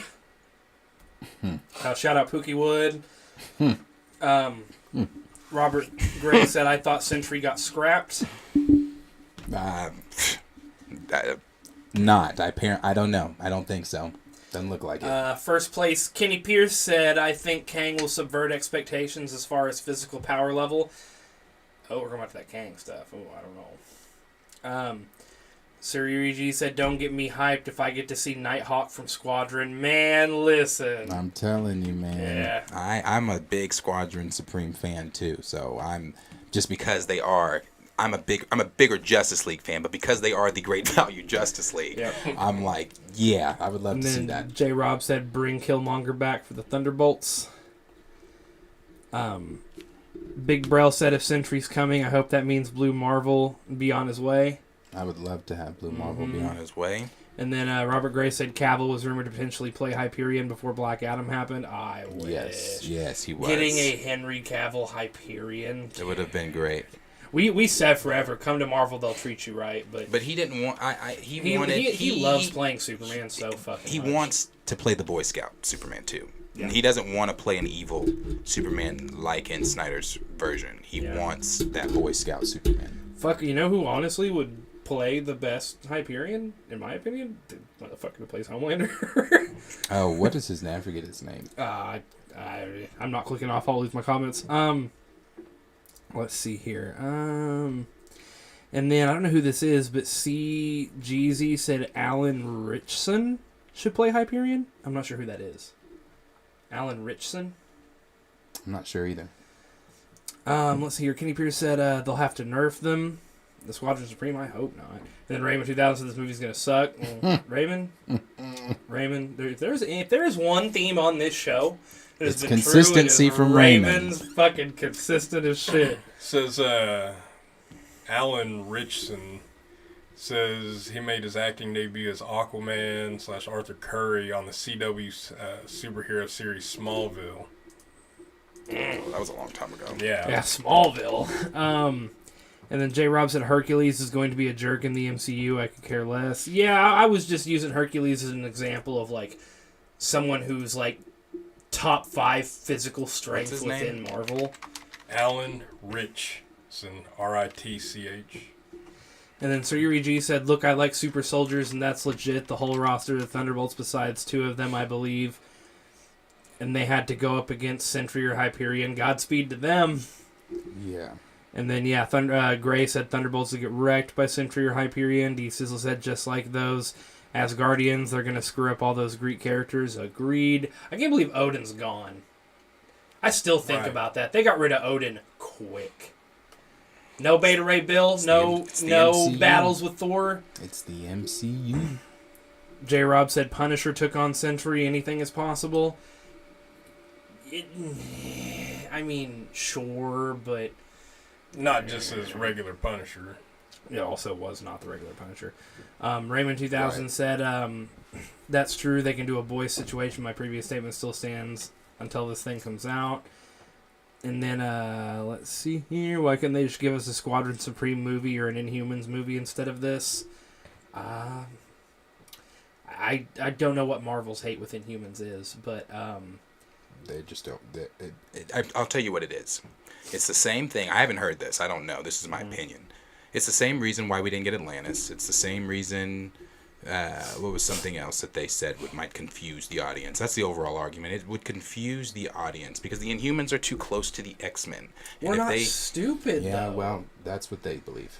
Okay, so D. Sizzle said an Assault on Mount Olympus event would be dope in the right hands, though. I don't want to see shit with the Olympiad anymore. After what the fuck I was given in Love and Thunder.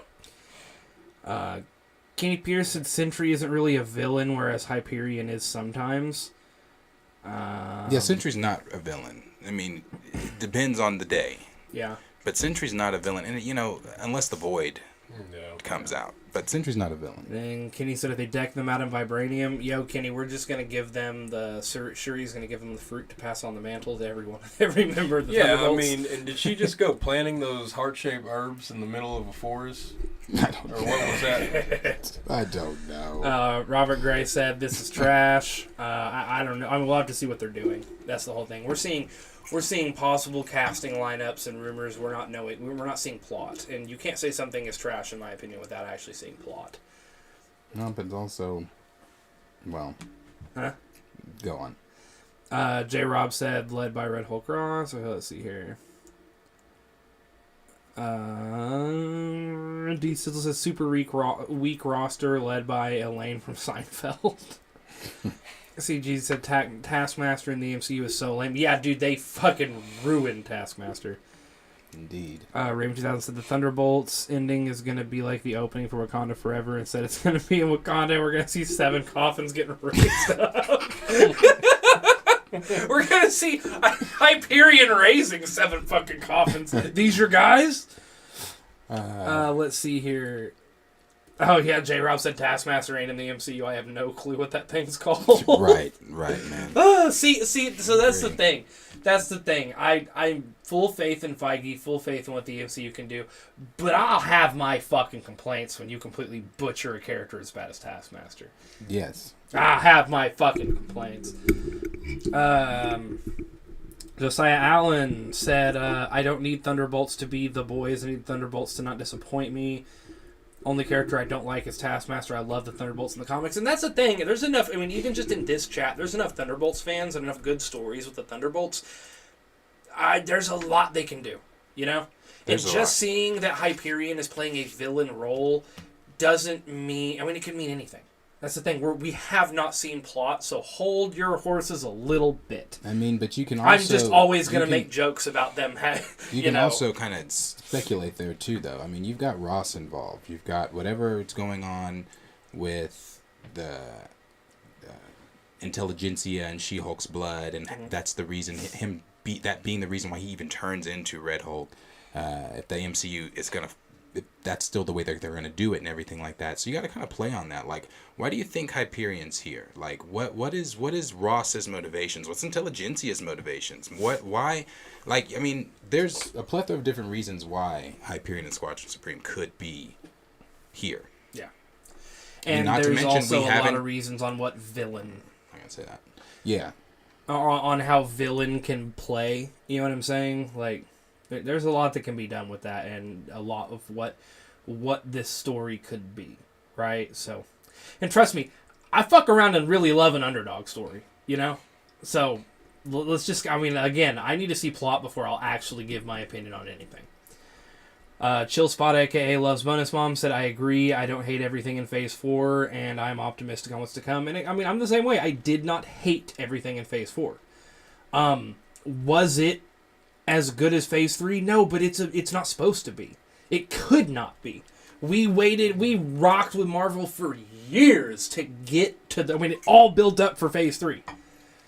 Like, and that ended. So we're kind of having to gas back up and get back. I mean, that's just not how things work. That's not how rising action works at all. Oh shit, it just glitched me back down. Hold on a second here. Okay. Oh yeah, Robert Gray saying, yeah, same thing with Game of Thrones. Yeah, that's a perfect example here. Disa said, I hate that it's the quantum realm, just call it the microverse. I wonder if that's a licensing issue? Could honestly be. Could there are be. so many things that are licensing issues that they can. I don't know. Do. I think quantum realm might actually sound cooler for a branding thing. It's the quantum realm versus welcome to the microverse. I don't know. It also depends on how you say it. When you say quantum realm, the way you say it, and when you say microverse, Welcome to the quantum realm. Yeah. Yeah, that's true. Let's see here. Robert Gray said masterpiece. No, man, I don't know what masterpiece we were talking about. But and then let's see here. Ultra Hero X said, I bet James Cameron is despising superhero films. You can imagine if his new Avatar film not making as much as MCU, the salt will flow. He commented on MCU a couple weeks ago, actually.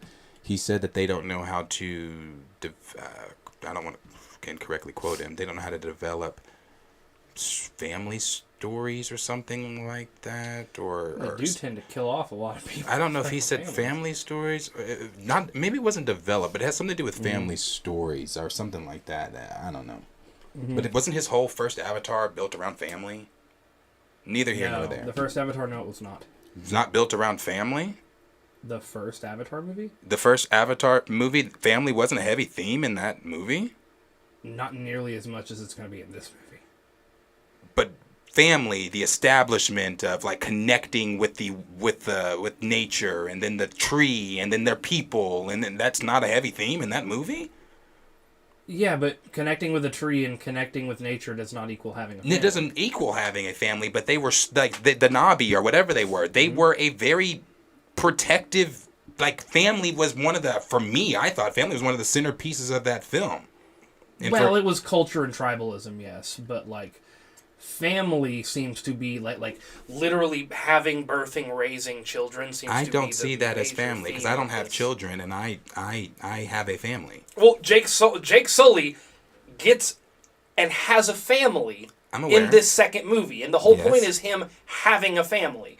The first movie is him being a cripple, learning how to, being disabled, going through this new technology, seeing the political fault of them destroying this planet, and a war fighting back.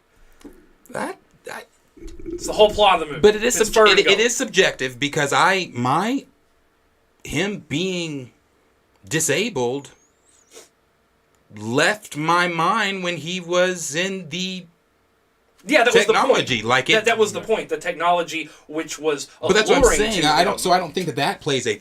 I don't. it's subjective. Neither here nor there. I don't think that it played a huge role for me. I don't like him being disabled wasn't like I walked out of the theater saying, oh man.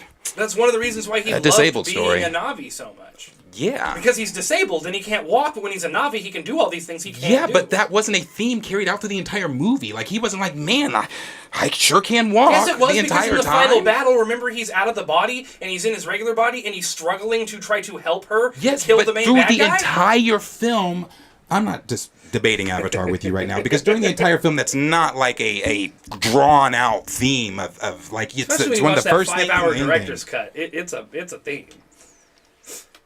Next one. Okay. Let's see here. CG's, he said he liked the boys' idea.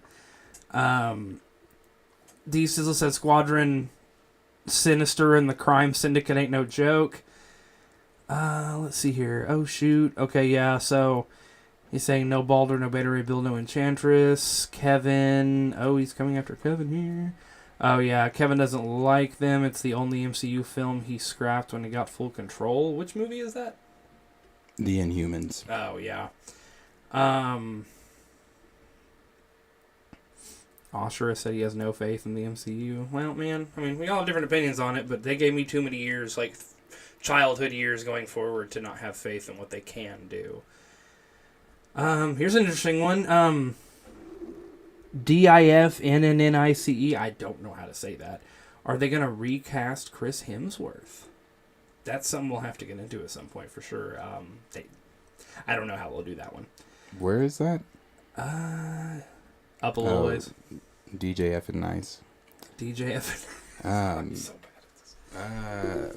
That's a good question. I guess we'd have to wait to see what Chris Hemsworth decides to do. Mm-hmm. Let's see here. And then D says that at least Songbird and Moonstone should have been on that roster. Kenny Pierce said, yeah, my standards and expectations for the MCU have plummeted, but that may be a good thing for me in the long run. It just means they can build it right back up. That's all that means to me. Oh, okay, so that Alan Richson, the one he was saying should play a Hyperion, he was Jack Reacher. Let's see here.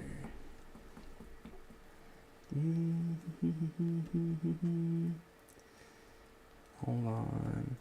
Okay, yeah, I'll agree with you. Kenny Pierce saying, Kenny Pierce saying that family wasn't a big theme in Avatar. It was Fur and Gully, Dance with Wolves. It was the price of war, which was the main theme. I look at Fern Gully as still being family very heavy. Are we not watching the same movies, or is this just all like whatever we perceive? Because it's not about perception. Where do you see? Okay, where do you see family? In I am not getting into Fern Gully and Avatar with you at 9:13 p.m. with 2 more topics. Okay. Hold on a second here.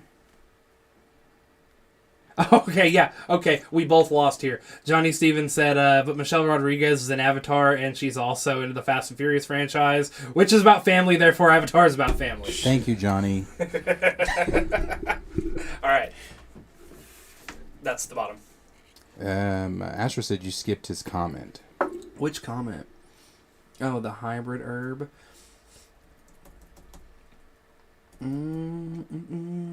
Why isn't Suri blue after ingesting the hybrid herb she created? Plot hole.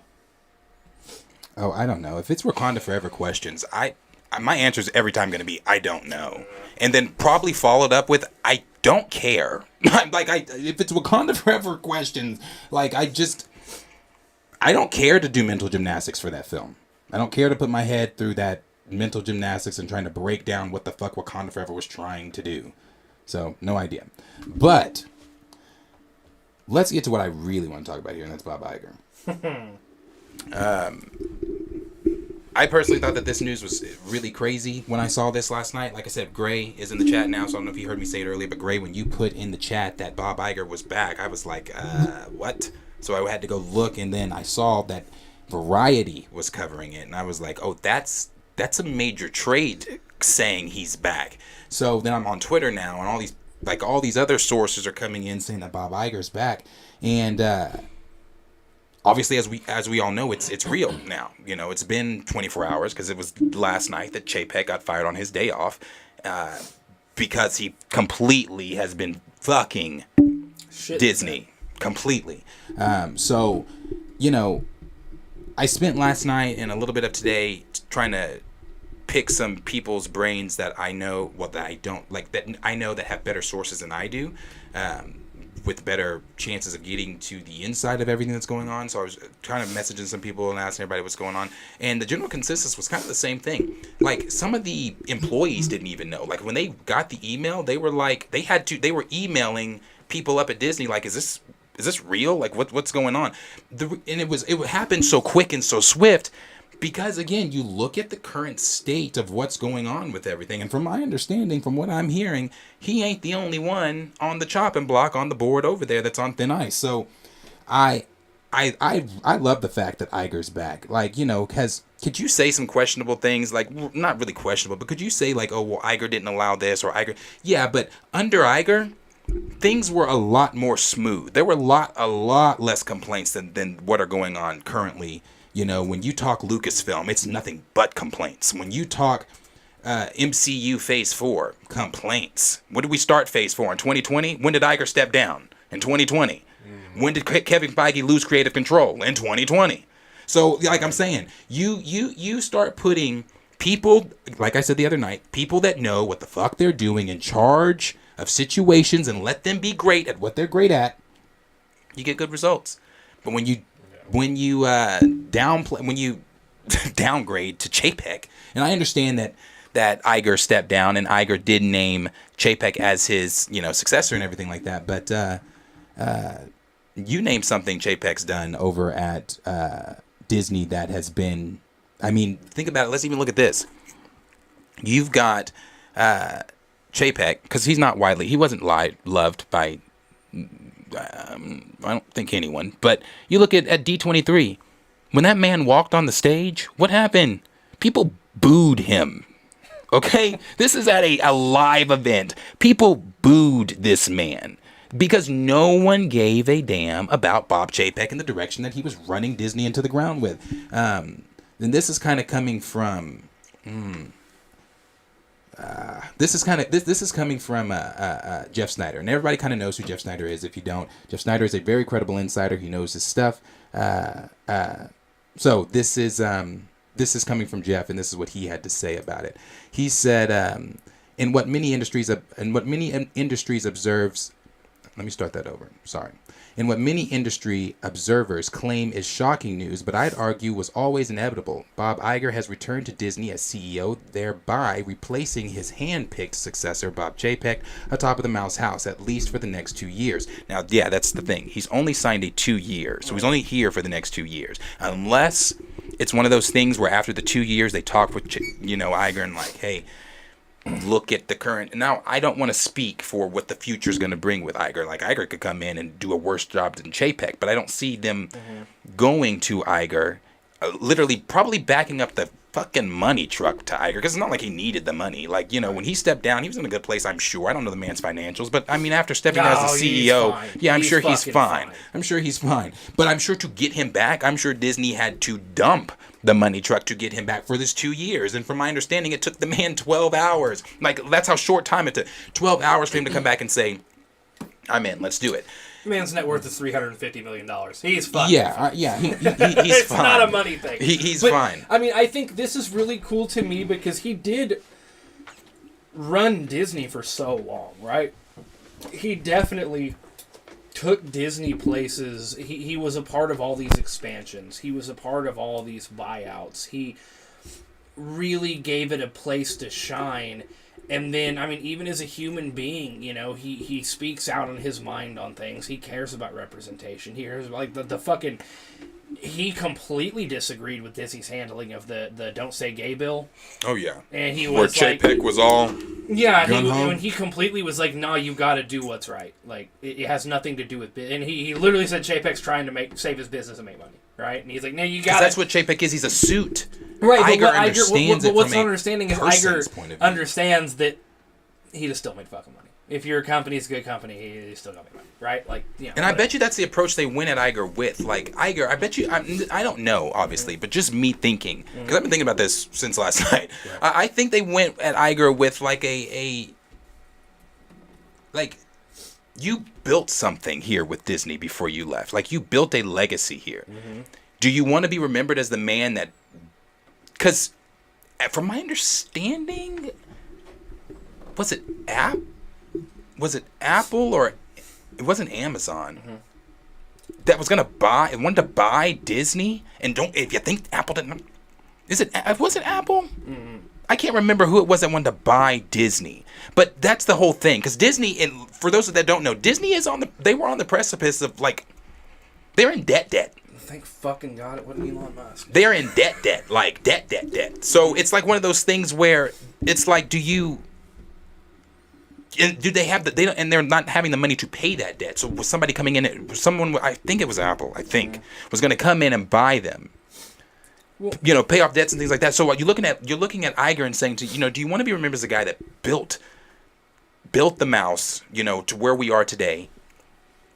Or do you want to be remembered as the guy that let his successor burn it to the ground? Well, I think that has some to do with it, but I think more of what it is the man was like, okay, I'm ready to pass on the torch, right? Here's all I've done, ready to retire, ready to go on about my day, right?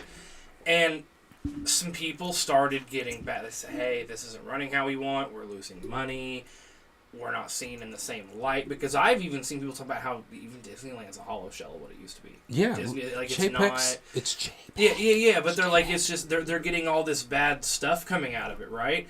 And they're talking about trying to rebrand and come back and big revitalization of the company, right? So I think it had more to do, and this is the point of this whole 2-year thing. I think they called Iger and said, hey, help us out, dude. 2 years, that's what it takes, whatever it's got to be, right? Help. I don't think this is Bob saying, I'm coming back long term. Oh, no. I think this is him going, oh, things are going really shit. I'm the guy that got you where you are. Yeah. So I will step back in and get you back on the right path. Don't fuck it up a second time.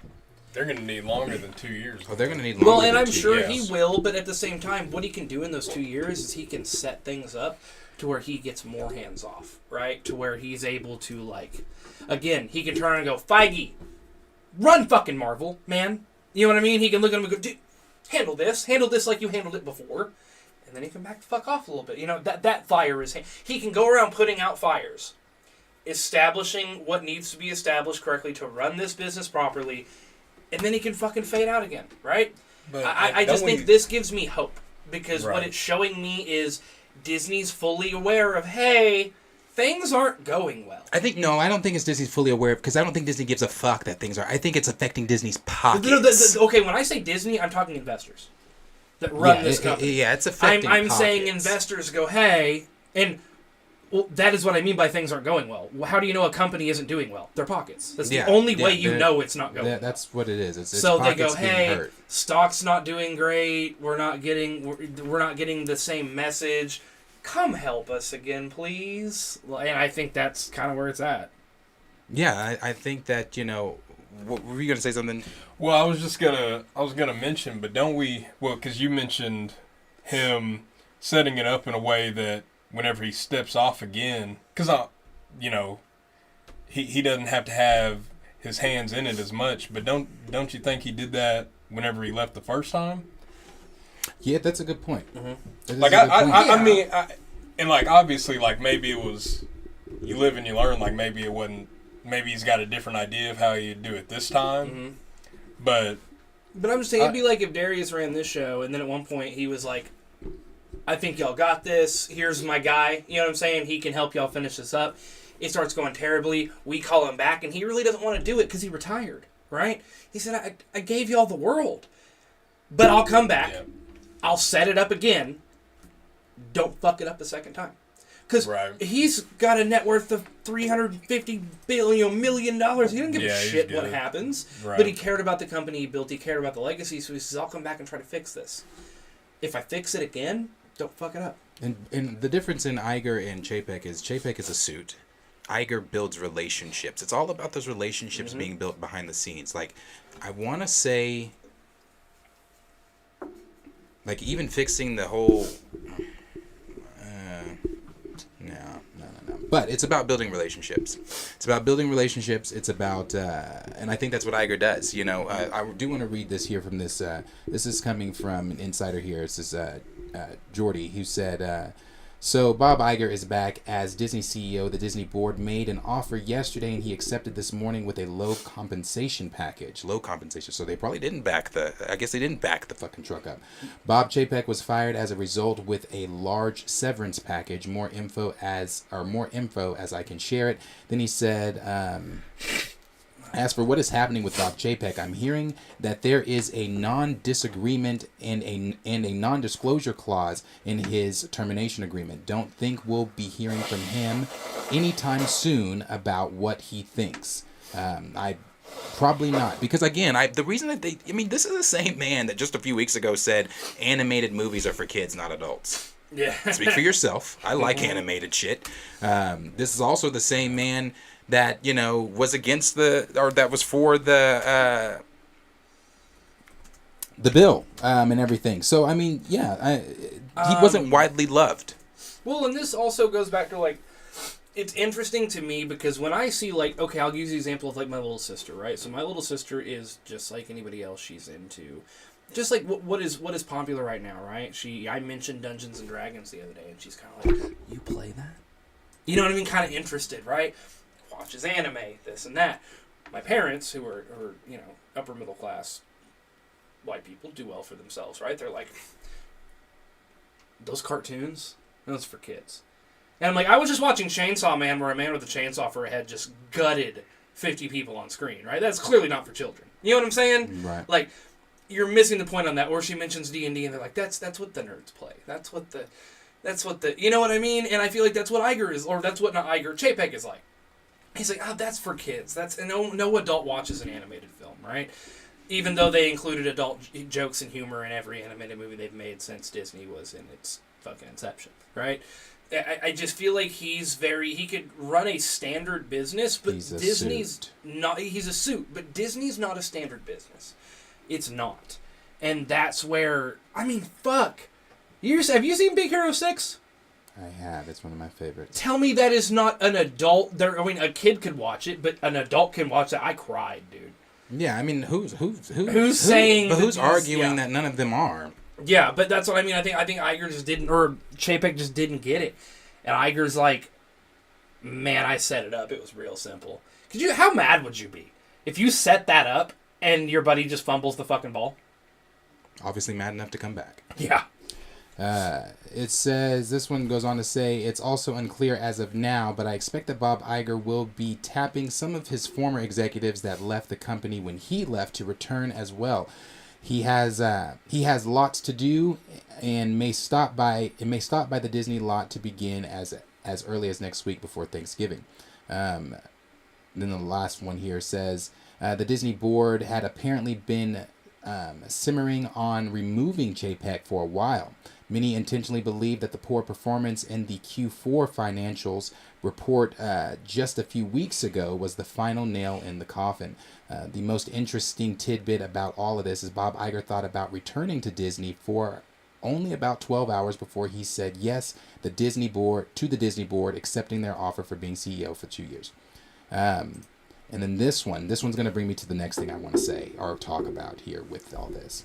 This is coming from another insider. This is coming from Collider Frosty. This is Steven over with partner with Collider. It says, I've been hearing Bob Chapek was on thin ice with the Disney board. Looks like the source was telling the truth. Some sources said someone else is on the ice with the Disney board. We'll let you guess who that is. Now, I said Kathleen fucking Kennedy over with Star Wars because I want her fucking gone. And if it's her, and I don't know if it is Kathleen, it might not even be Kathleen. Like, the hopes of it being Kathleen are probably like slim to fucking none. But let's not pretend like Disney's not, our Star Wars isn't fucking up with Disney. Let's like, if we're talking financials here, I know everybody loves Andor, but the numbers don't love Andor. The numbers. You can, for everybody out there that keeps saying Andor's great, and it's subjective. That's great. If you like it, I love it. If you like it, I love it. I'm not watching it. I tried to get through the first episode. It just wasn't for me. But Andor is doing work. You can look this up yourself. Andor's doing worse numbers than She-Hulk. Okay? She-Hulk was an abysmal disaster. So Andor's doing worse numbers than that. So I hear everybody saying that it's great. I see the comments, people saying this, and I'm gonna watch it. I haven't watched it. I've watched the first episode. I'm gonna watch it in its entirety when it's done. I'm gonna, try to watch it. Yeah. But the numbers don't lie. Yeah. Then you also got their $1 billion hotel in Galaxy's Edge that, I can only stay in if I give you a leg, a kidney, 2 eyeballs, and my left arm, because there's not possible for me to pay to stay at that place. Then the shots on that little that device that they made where they were showing, if you go to the bar in that little hotel, it's built like Star Wars. It's supposed to be immersive like Star Wars. That's like $5,000 shots. And it's like Disney World was never meant to be a place for just the rich. It was supposed to be for the rich and the poor, for everyone alike. And that's what Walt wanted it to be. And when Chapek stepped in as the suit and started changing and turning everything around over there in 2020, not just that, we're still talking financials with Lucasfilm. We're still not getting a Star Wars, like the last Star Wars film was 2019 with Rise of Terrible Skywalker. That terrible fucking movie. With a terrible fucking sequel. The whole trilogy, terrible. Yeah. Not my Luke Skywalker. Yeah, no. We're not getting another Star Wars film until 2025. So with us not getting another Star Wars film until 2025, it's like, is Kathleen one of the ones on the chopping block over there? And if she is one of the ones on the chopping block over there, it has nothing to do but with the current state of Lucasfilm. Because the current state of Lucasfilm is not in a good place. And not even them. You look over at even what's going on with Marvel. We just talked about that. What's going on with Marvel in Phase 4 right now. That also didn't, like, under Chapek, Marvel got its first ever rotten score in a film. Right. As I've said, with Feige arguing back and forth with Chloe Zhao. And then Chapek and the guys up top saying, give Zhao what she wants. And you got Eternals. Well, and they know, by now, Disney knows that they're gonna fill seats. Yeah. So they know that no matter what we think, Wakanda Forever, terrible. Thor: Love and Thunder, terrible. They know the next movie, like you said, you get excited every time that Marvel pops up. They start going through all the other movies. Yeah, because they know people are going to fill the seats. Under Chapek, I have never seen this many people talking shit on Marvel. There's obviously more people that are still diehard fans that will stick with it, but you can't say there's not a growing. You know what I'm saying? They're talking shit, but they're still going to the movies. Yeah, but I'm just saying I've yet to see this much. But okay, so I pulled up this article on Fortune here, right? That's just going over a couple things that have happened during Iger's tenure, the 2 years he's been at Disney, right? So, some of the big things that are on the company side of things, right, was he gave a lot of power to executives responsible for distribution, but there was a lot of backlash to that about its profit and loss responsibility being taken away. He changed up too much of something that was working just fine within the company, right? Let's see here. So there was the Scarlett Johansson issue, right? Yep, let's not forget that one. Where Disney's response to her complaining is she said that she had a callous disregard towards COVID-19 and publicly leaked her salary, when the problem was they broke contract. Exactly. It doesn't matter how much. If you paid her $5 billion for that movie, it doesn't change the fact that you broke contract. Yep. Because Disney, you would, with all your fucking goddamn mouse lawyers, you're saying you wouldn't go after someone for breaking contract with you? That's how business works, but you want to publicly leak someone's... That's just not a good look, right? Then they turned around and did... they fired a lot of high people in charge. They did a thing where, even in their parks, they tried to monetize everything. Yeah, everything. You have apps so you can get the line pass, but it costs... I've heard Disney World sucks. Land, whichever the fuck one it is. It's great if you go understanding how much money you're going to have to spend, right? And dumping all that fucking money. I have a friend who goes every year, and they... $10,000, him and his wife, they spend $10,000 on average. My gosh. So then I feel like you have to have a good time. Yeah. Under Iger, there was a lot of. I mean, they've had employee walkouts, a lot of issues because. Yeah, of I remember the employee walkout. To, what is it? It's two specific ones. It's the Parental Rights and Education Act, and it is the Don't Say Gay law, basically, right? But he was quiet about it, didn't say anything. Then he did lackluster responses to it, and all his employees are like, "We're fucking Disney. In Florida, we have so much influence and power and money. What are you doing?" He just hasn't handled that stuff right. And then here's the big one. Here's the one that actually causes someone to get fired. Poor earnings. They had a lower than expected revenue their fourth quarter at $20.2 billion. Hold on. They were expecting 20.2. Is this when they were expecting all that money and then Disney Plus didn't deliver like they expected? Mm-hmm. Yeah. Well, yeah, they were shocked that by Red Ink at Disney's streaming division totaling $1.5 billion in losses. Mm-hmm. Yeah, no, Disney Plus didn't hit the way they wanted it to hit. Disney shares plunging 13% after the release of the earnings report. Days after the earnings report came, it dropped 13%. So whenever you have employees having open lawsuit issues, and that never happened throughout Scarlett's entire time with the MCU, right? When Iger was in charge. Right? So you have employees who you had fine relationships with having all-out legal battles with you, and you're handling them really shittily. It makes you look bad. No, regardless, Disney always has to keep a positive image. That's their brand. You have employees ready to walk out because you're taking poor stances on things like the Don't Say Gay law and things like that. Then you lose them a lot of money. In 2 fucking years, dude. 2 years. It fell apart. I mean, you add up all those things together. I have been saying it and saying it and saying it, bro. Like, I see people in the comments. I get it. You can put your blame where you want to put your blame. If you want to put your blame on Feige, that's fine.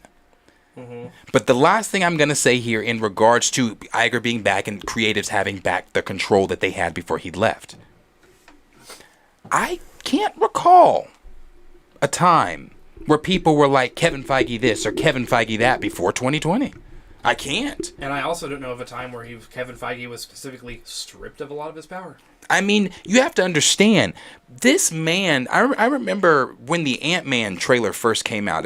You can look this up on YouTube. It's a behind-the-scenes thing. Like, he was pulling, like, he went in and literally cut so much out of the Ant-Man. Nope. We need to add this. That doesn't need to be there. This, like that. And then he literally went to the next studio and had to do another project for Marvel. Because that's how involved Feige was at one point. But when you strip the power away and you tell him, no, you're limited on what you can and cannot do, again, I don't know why people keep saying this, like that whole thing about Kevin Feige. I mean, I've given the example with Chloe Zhao. I've given the example with Jessica Gao. Like, 2 shithole fucking poo-poo doo-doo shows. I mean, the movie was terrible. Eternals was terrible. She-Hulk was awful. Mm-hmm. Kevin Feige came in and said no to so many things. No, don't do that. No, don't do that. To each time it went to Chapek. Because I remember I posted on Twitter when everybody was like, oh my gosh, Kevin Feige this, Kevin Feige that. I said, bruh, your frustration is in the wrong place. Bro, do you know how much their stock's probably shooting up just hearing that Iger's back? I'm telling you, that's it. No, stocks did go up. Stocks went up like, God. A lot. No, it went up today. It went up today because Iger's back, bro. Like, and people feel comfortable investing in a company. And that's what it is. Iger coming in gives a much more comfortable feel to the company. Right. Because it's like so it's like when people saying this thing about Kevin Feige, I'm like, I hear you, and you can place your blame where you want, that's fine. But I just can't think of a time before 2020 when Iger stepped down where Feige, like, where people were just like, oh, Kevin Feige. I low-key think Feige's been sitting back going, this motherfucker. You know what I'm saying? Sitting back like, Iger will be back. Y'all will need me back. This motherfucker can't, like. So when was Iger? In 2020 is when he stepped down. Well, when did he come back? When did he just come back? Like last night. So, pre-market last night, it was at $91 a share, almost $92 a share for Disney. Now it's almost $100. Yeah. Well, as of this morning, But I mean, it's gone down slightly, but still, it's way higher than what it. Right, what it and was. again, that's why I say when we were talking about yesterday, names matter. Yeah. Right. Like names matter, and it's just like this man's track record. So I mean, I that's just my thoughts. I'm ecstatic that Iger's back. I mean, obviously, I'm waiting to see what things we put into motion with him being back. What's going to change? Right. Well, I'm waiting to see who else is on the chopping block. Rebranding. Yeah, yeah. You know, so let's see what that means. Exactly, and these are so it's hopeful. It is hopeful. I'm not about to sit here and say, "Oh, this just changed." It is hopeful, but I you know, it's. I think it's a little game changing. It is it is because you have someone at the thing that changed was the man at the top. So if anything could change. Yeah, and you know, and to answer Ant-Man 1991, Feige should have said to Ryan and Nate, "Despite your feelings, we need T'Challa." That one is one that I will agree with y'all on. Every time I'll agree on that. Because I don't know where Kevin Feige was in that situation. I don't know if that was just one of those situations, again, where it's like... I think, didn't he say he stepped back? He let him do it? He said, I was going to let them make the decision? He might have said that in that quote. I don't remember. But, no, I do agree there. I don't know where Kevin Feige was in that moment. At all. But, yeah, so...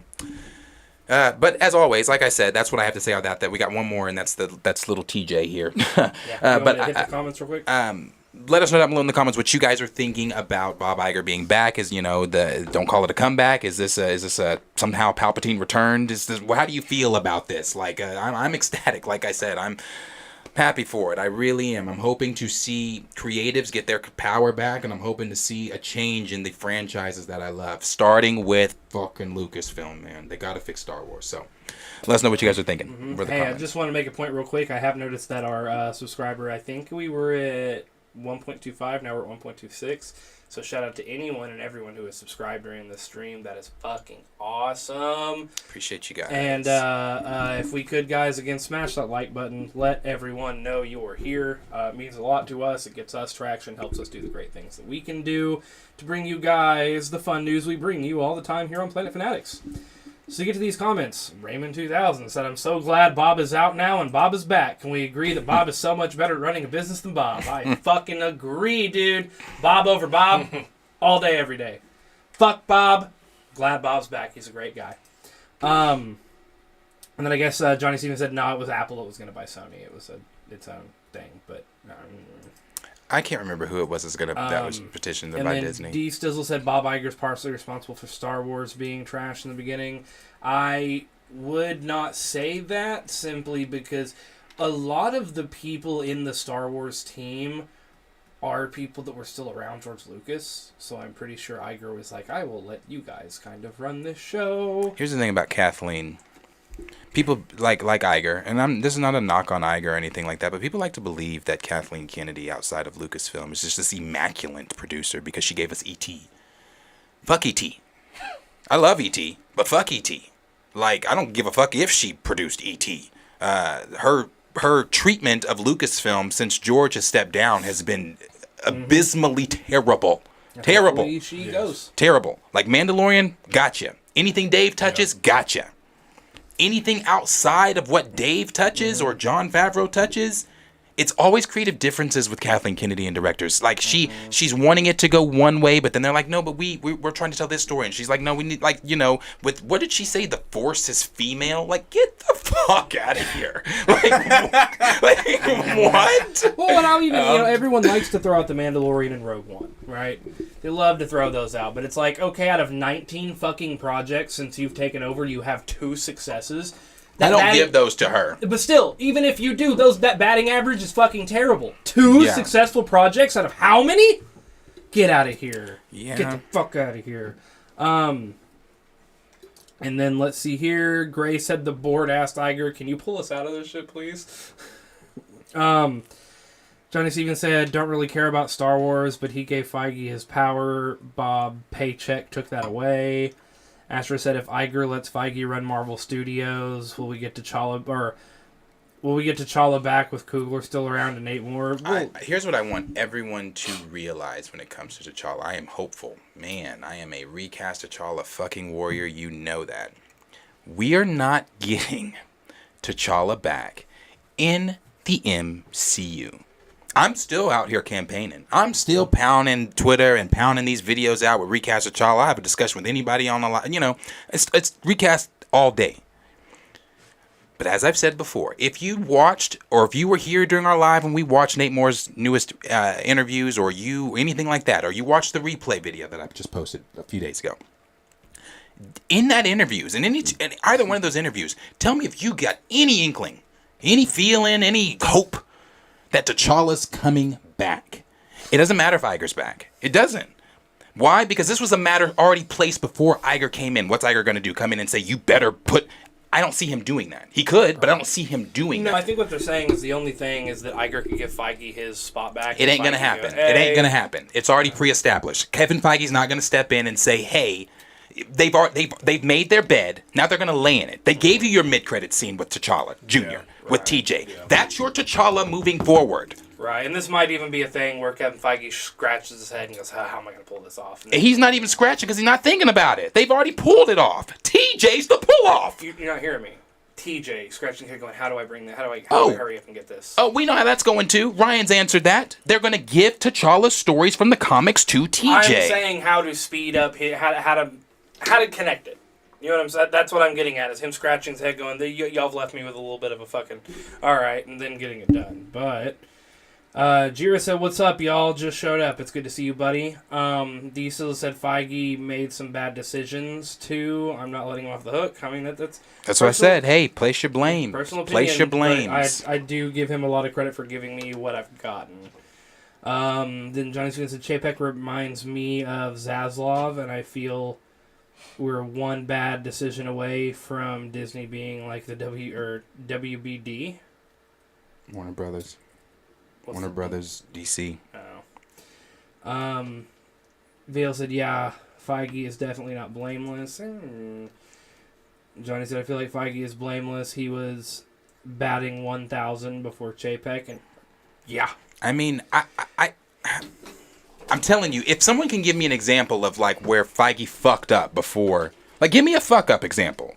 Like, what's an example of, like, where Feige came in and just completely... And it is his fault. Yeah, it's his fault. Like, I really can't think of one. Right, and, we bring up the and yes, you have your nitpicks with the Infinity Saga. You may have your nitpicks with the Infinity Saga. I have my nitpicks with the Infinity Saga. But in those nitpicks, I'm not saying, that's on Kevin. I don't know. Let's see here. Staple Block 40 said it would be nice if Victoria Alonso went out for cigarettes and didn't come back. Let's see here. Jura said, I still haven't seen Big Hero 6. Buddy, go watch it. Big Hero 6 is great. BMO is my guy.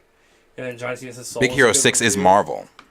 Yeah, Big Hero 6 is fucking... Stan Lee. That is a Stan Lee character. Stan Lee wrote those. Yeah, Big Hero 6 is Marvel. Big Hero 6 is Marvel. Stan Lee's at the end of Big Hero 6. Yeah. You're right. Oh shit, then that would make Big Hero 6 Marvel's first appearance in Kingdom Hearts. Interesting. Let's see here. Amen 1991 said, the only thing I saw that was related to Big Hero 6 was playing Kingdom Hearts 3. See, just talked about it. My boy. Velsuperb said, if a content company's content is not up to par, how can the main producer be blameless? He might not be the main person to blame because he got a lot of power stripped from him. Okay, here's the thing with that. This is the last thing I'll say about Feige. I could see, unless somebody else says something else in the comments, but I could see if Feige didn't lose any power and he just switched up from the Infinity Saga and then came in and started doing completely different things. But literally, like that's I don't know. I'm trying to think of an example here. That's like you at work or something. Like if you're a manager at something or at your job or whatever, and you have certain better example. My job. I'll use my job as an example. One of my current managers has been, I guess you could say, abusing some of his power to where some of that power has now been stripped away to where he can't say and do certain things to us anymore. So without that power, he can't just walk around being the things that he has. So when that power is stripped away from you, what are you to do? What do you do? Because at the end of the day, that man still has a roof over his head he's trying to keep. So if he defies his higher ups, then they're going to fire him. Like, what do you do? So that's why I cannot find the fault there. Let's see here.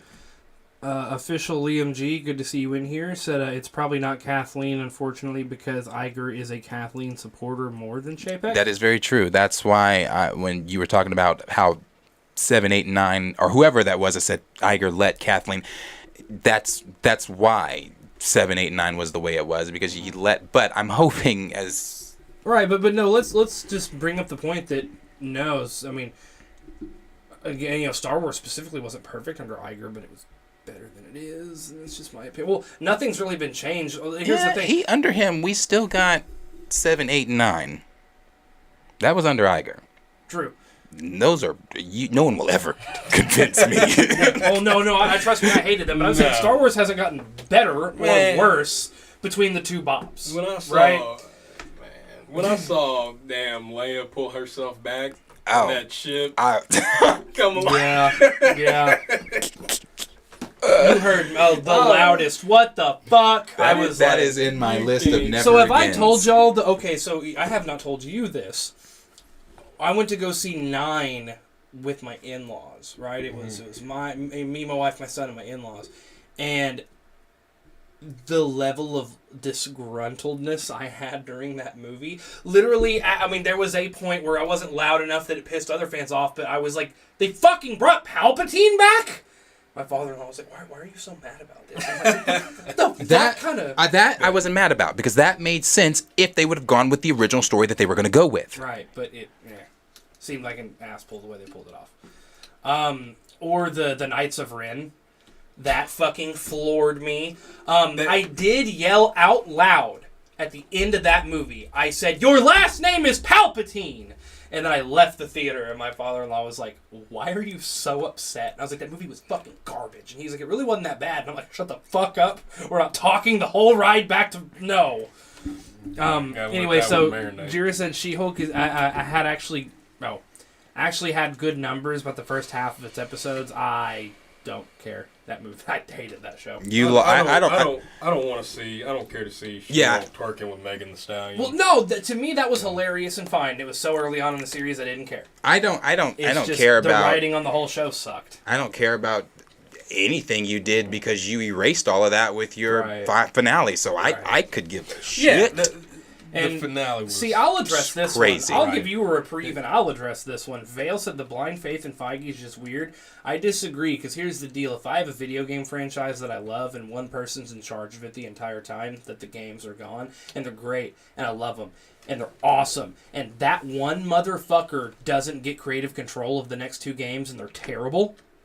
And they say that motherfucker's coming back. I'm excited, right? Kevin Feige gave us great fucking movie when he gave us phases 1, 2, and 3 with full hardcore creative control.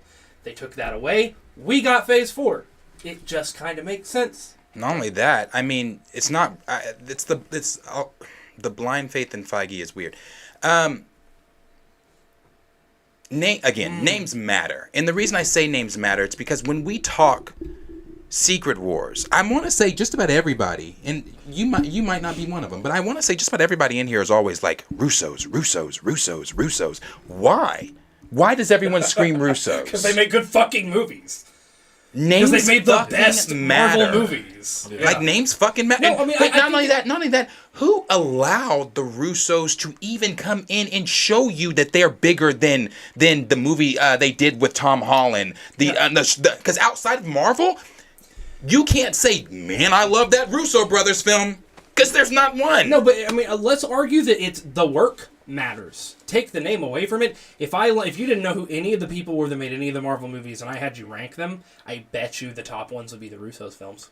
I bet you they would, because they're the best.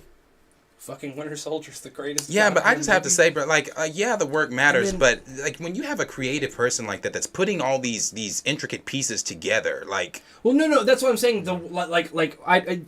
If you're good, your work speaks for itself, right? Every Russo film is amazing. Therefore, we trust the Russo brothers, right? I mean, that's just how that works. The work is there. I will disagree with here. Jira said, I think it's a combination of Star Wars fatigue and not enough promotional or material. One, are you fucking kidding me? The revival for Episode 7 wasn't promoted to all hell? And we didn't have a break between that and 7. We had a huge break. There wasn't Star Wars fatigue. We were craving Star Wars. And then it was like the most fucking promoted movie in existence, and it wasn't good. It was just bad. I'm a massive Star Wars fan, so I'm jaded with Star Wars. Ant-Man 1991 said, I feel like these Marvel movies and Disney Plus shows just don't make sense. If you want to further explain what about them. But Johnny Stevens said, easy because Feige was bad. Oh, yep. Johnny Stevens said, Marvel needs to stick with specials and less shows on Disney Plus. We've said that before. Ant-Man 991 said, when we had the Infinity Saga, the build-up in the story made a lot more sense. I don't think it's that this story doesn't make sense. It's that we don't have a cohesive story yet. Everything is detached and separated. We need a cohesive story. And Kevin Feige swears it'll be made clear. It just hasn't happened yet. And then Johnny Stevens said Phase 5 will be a return to form. Watch, and I agree. Especially, if you watched one of our last lives, we went through the entire lineup. It looks amazing. You said, I think people promoting Marvel Phase 4 is bad, is heavily exaggerated. I think Phase 4 was not good. I will go as far as to say it was bad. I don't think I'm exaggerating that at all. If Phase 4 was supposed to be an experimental phase, then it didn't work well, said Ant-Man 1991. It wasn't an experimental phase. It was it was like a part 2 of a movie. Or it was a second movie, right? You start with Origins. You have to build back up again. Everything led up to the end of Phase 3. Now they're starting back over, building from the bottom up. Raymond 2000 says, did Chapek leaving and Iger returning make a T'Challa recast more of a reality? No. I just don't think so. It does not. I just don't. I mean, can they even bring T'Challa back another time? I mean, how many times has T'Challa died in the MCU? 3. And then, let's see here. There's a plethora of things they could do. I mean, he's the king of the dead. They could have been a scroll they buried, Right. We are in the Secret Invasion time. I would love for us to see some type of thing. It is easy to walk their way into. Characters die all the time in Marvel Comics. It's a superhero fantasy show. The fart and he comes back. I don't know. I would love to see a thing where where we find out that the body that was taken in Wakanda Forever was a Skrull's body. That would be. And then we see, the reason, and we see. I would like to even see that exact scene from the comics where the Skrulls are questioning. Obviously, Storm's not going to be there, but questioning T'Challa and Storm, and the answer every time is go to hell. I mean, there were Skrull versions of T'Challa and Storm, because T'Challa, I could go deep in that comic, but T'Challa had put the device in the Skrulls, the bodies of the Skrulls that were impersonating him, and no, there's so many things you could do. Let's see here. Staple Block 40 said it didn't hit because they hired activists instead of writers. Yeah, I'll go back to what I've always said. Representation is very important, but they were checking off representation boxes just to check them, not to tell a good story. That's my opinion. Johnny Stevens said, thank you, Fanatics. We appreciate it. Sir Yuri G said, preach, Darius. I don't know what you was talking about, but he was feeling you there. Amen. Let me see. Oh, look at that. Look who's here. Hungry Almighty is joining the chat. He said, Phase Bore, Shang-Chi, Legend of the Boring. Now, I liked Shang-Chi. I thought Shang-Chi it was one of my favorite things out of Phase 4. It's one of the only positive things out of Phase 4. Oh, well Spider-Man. It says one of the only positive. Oh, I thought you said it was the only positive. Doctor Strange in the Multiverse of Disappointment.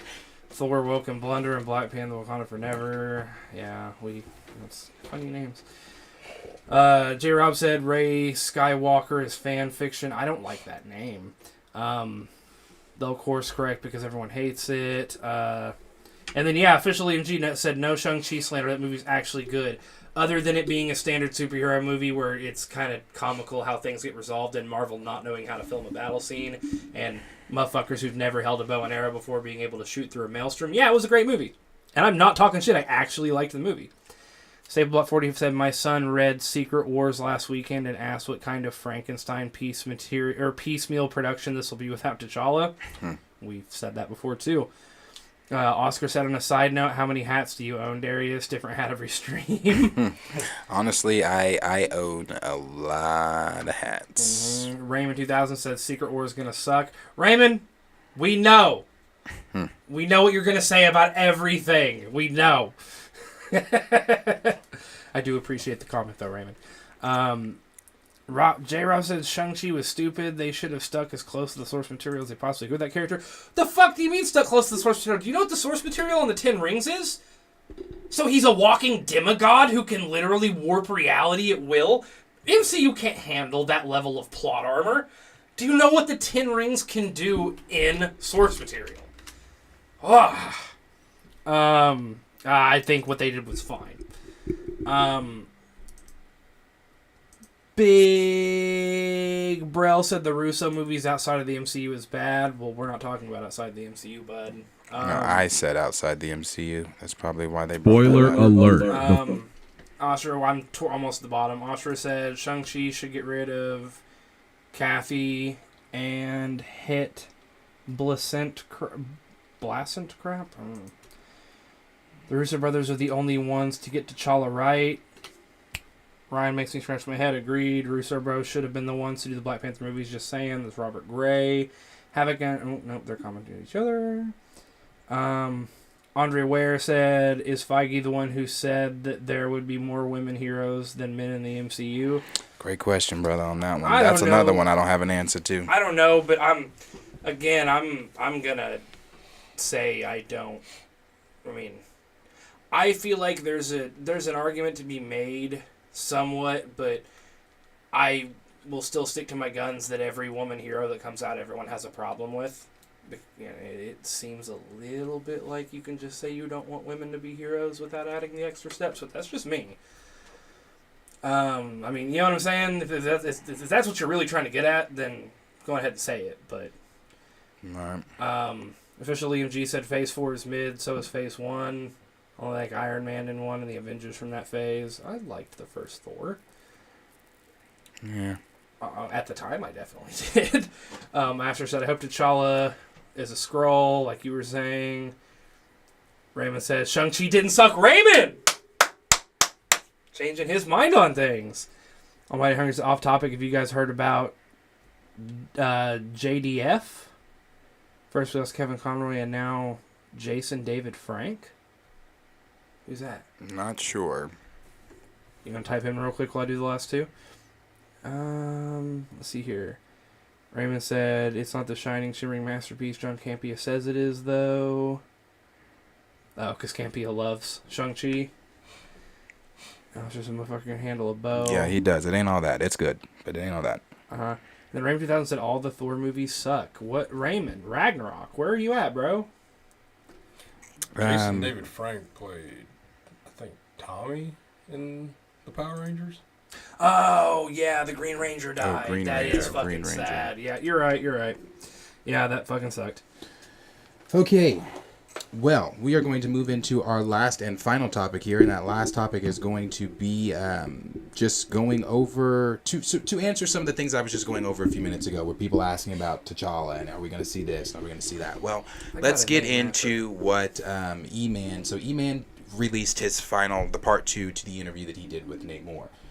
So we are going to watch, just because I think it's only 2 minutes here, 2 minutes of what the interview is, and then after that we will go into discussing what Nate Moore said within this interview. So we'll dive into that. In mind, and given the post-credit scene, can you talk about, like, did the fan desire influence any of that, or talk about what does legacy mean given the ending of the film? Look, the ending of the movie, ironically, at least the idea of that character that we introduced at the end was actually in the drafts before he passed. Wow. Yeah. Okay. Yeah. Okay. And so I think it's, interestingly enough, the original version of this movie was T'Challa meeting this person for the first time and having to reconcile being a father. So it wasn't a reaction to anything. It was actually an idea that was about renewal already. It was about the notion that, in canon, obviously he was gone for 5 years, and he missed something. He missed this thing. There was this person out there he didn't know existed, and so we retain that because it is, in either version, it's about loss, but also the triumph that can come out of loss. and it didn't seem like we should take it out. Right. You know what I mean? Like, Right. and it certainly, I think, is an interesting place to find Nakia. For sure. You know, Yeah. Ironically, not a reaction to anything online. It was sort of a, it was an idea that Ryan had a year before. Okay. Yeah. No, that's fair. Yeah. All right. Look, we have Wakanda. Yep. We have black women. We have new character. Yep. And we got mutants. So I gotta ask you. Now here's the thing. In the comics, black love is something so significant that I think resonated with the culture. And of course, that came with Storm and T'Challa. Is the theme of black love being portrayed on screen something that you guys think about? And when is Storm coming? Two different questions. I know. Certainly, the theme of black love is important, and it was important in the first movie. If you think about it, with T'Challa and Nakia. For sure. And again, when we talk about the end of the movie, has a manifestation beyond their relationship. I think when is Storm coming is a whole different conversation. But no, look, we love the X-Men. I love the X-Men personally. It is now a matter of time. It's not a if, it's a when. Okay. But it's not going to be tomorrow. And you know, Namor is Marvel's first mutant, very, very publicly, and we wanted to honor that, and certainly Tenoch was very excited to say those words, and I'm excited to hear them. So it is important of things to come, but people may have to be more patient than they want to be. Okay. Wow.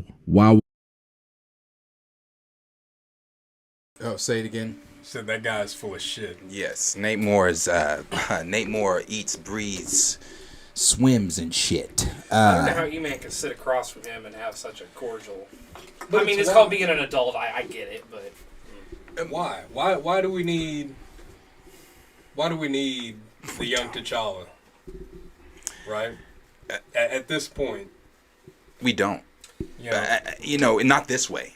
No. I wanted Azari. I didn't want anyway. But you know, his son Azari with Storm. You know, hearing Ryan Coogler say a few weeks ago that this film was going to be a T'Challa vehicle. It was going to be centered around T'Challa, diving into that character more, diving into him as a character and dealing with obviously the ramifications from episode. The first BP where you opened up Wakanda, you know, that's something that is heavy within the BP comics. It's his relationship with his people. As a ruler, as you know, and just everything there. So, and then knowing too that was taken off the screen and then rewritten, and then knowing that my favorite superhero, that I now don't get to see his stories played out, or any stories that you could have told played out on the screen because you've decided to kill the character off. And then you throw in the fact that he's got a son he's never met. I thought, again, is that not a plot hole? And correct me if I'm wrong, because I've not seen Wakanda Forever besides the things I saw before I walked out and the things I saw when I came back in. But he said there that he didn't get to meet his son.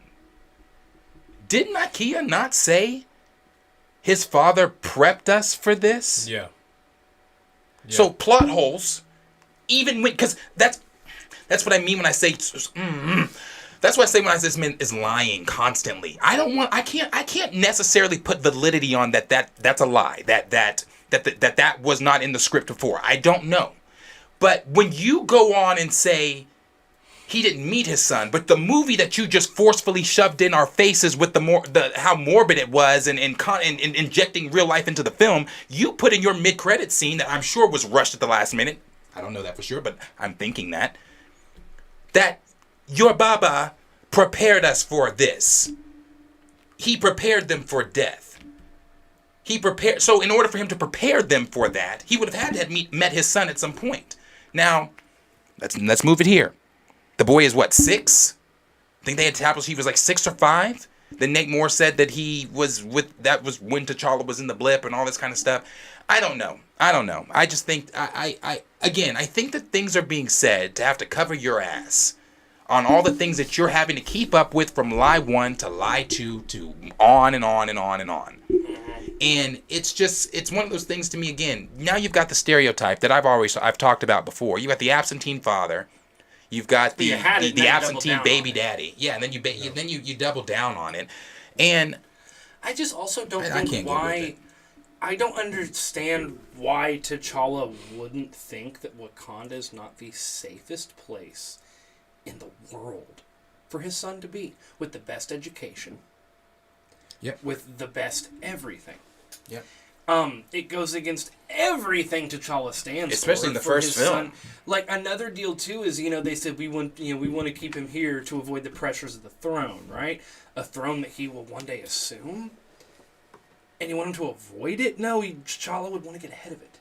To teach him the ways. To teach him how to be a leader. Right, because he didn't agree with how his father handled things. Exactly. He didn't agree with that. When he was in the ancestral plane, he yelled at all the former Black Panthers. They were all wrong. He wanted... Mm-hmm. So and then for you to come in... his whole argument with Killmonger, too. Like, it didn't... Then for you to come in and completely change everything, and I've said this before, I'm going to keep saying it. To completely come in and change a script. I said this the last time we talked about BP. This was Chadwick Boseman's last piece of work. That script that he helped you write for however many years, I don't know, was Chadwick Boseman's last piece of work. In your thought process, Coogler, Nate, whoever's decision it was, let's change it. Came to, you know what? I want to honor him this way by telling my story. By injecting my feelings, because it was all about me, my, injecting my feelings into a fictional story that this man that I'm claiming to honor, I'm claiming as my brother and friend, he put his heart into, I'm sure, because he knew and cared about this character, put his heart into that. And I'm sure even more so knowing, because Chadwick wasn't blind, he knew he was on his way out. So knowing he was on his way out, I'm sure he put his soul into that script. And for you to take that script, crumble it up, toss it to the side, say, be damned, I'm going to inject your real life tragedy into a fictional film, is weird. Right, but that also goes back to, to double down on that. Again, he loved that first script. He agreed with it. Him and Ryan wanted to do it. It was a greenlit. It was a great idea from what we heard, right? Chadwick loved it. And the problem with this movie, regardless of whether you want to add TJ in during both of them or however you want to do it, right? I mean, it would have probably made more sense if at the end Nakia showed back up because she'd been gone doing something, right? Doing her spy thing or however she wanted to do it and said, T'Challa, you have a son. I was scared of the pressures of the throne, so I have kept him, but it's wrong. Or however you want it, regardless, right? The point is you took a movie that would have been the legacy of your friend, right? The work he worked on. Now, it wouldn't be his dying work. Like, this is the greatest thing he's ever done or the most important thing of his career. But the thing y'all did together before he died, the thing y'all made together, the sensational thing y'all made together. And you made it you scrapped the whole movie and you made it a tribute to your dead friend. It's not good. No, it's not. The decision you made, while, don't get me wrong, it's one of them things where if I was doing this for my friend that died, right, and I'm doing this, sure, if you came up to me and were like, hey, this is a bad idea, like, la-da-da, I might get mad at you, I might get defensive, it might hurt my feelings, but sometimes you need to hear that shit. Like, again, T'Challa and Chadwick are different people. One is not a person. One is a fictional I don't even know if I can say that anymore. I don't know. Well, no, they made them synonymous. Well, no, I'm just saying, I don't know if I can, because... honestly, what are we? How many months in are we? Since talking recast, as in getting closer to since the film's come out, honestly, or not honestly, but moving up to the film, how many months have we been talking recast? I don't know, because when you say Chadwick is T'Challa, for me, it's becoming now one of those things where I want to schedule a counseling session. Isn't T'Challa. Or isn't T'Challa. No. When people say Chadwick is T'Challa, I want to schedule a counseling session for you. Because if you are viewing this man, and there are people that do, bro. I'm not just they're not just figuratively saying it. They mean Chadwick is T'Challa, and I'm just like, That's for another conversation. That's a wider conversation. But to take it back to what I've said before with Ryan Coogler, this obviously gives you even more proof that they are moving on with little TJ. That's going to be his story. So they're going to take T'Challa's stories from the comics. They're going to inject little TJ into them as if they were him. You listen to what Ryan Coogler was saying in that interview, that T'Challa grew up without his father. What is little TJ doing now? Growing up without his father. What's little TJ going to have to do? Earn the throne. He's going to have to, he's not going to inherit, well, I'm sure the way they'll do it, he'll inherit it. Because with M'Baku being, he's going to be king of Wakanda, I'm sure. With M'Baku being king of Wakanda, and knowing his relationship with BP, why would he not just give the throne to the boy,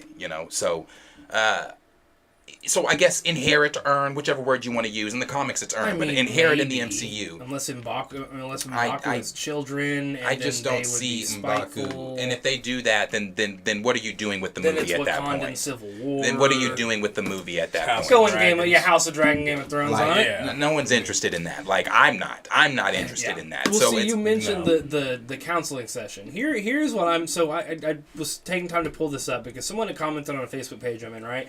And they were like, "Oh my God, I don't know if y'all seen Wakanda Forever, but I loved it." And I was like, I had the exact opposite reaction, right? Oh, I don't even comment on those. Right, but here's what I'm saying about how disconnected, where she's like, really, I can see what you mean for some people, but I thought it was cute. And I was like, I don't know what's cute about a bunch of Black Death and plot holes.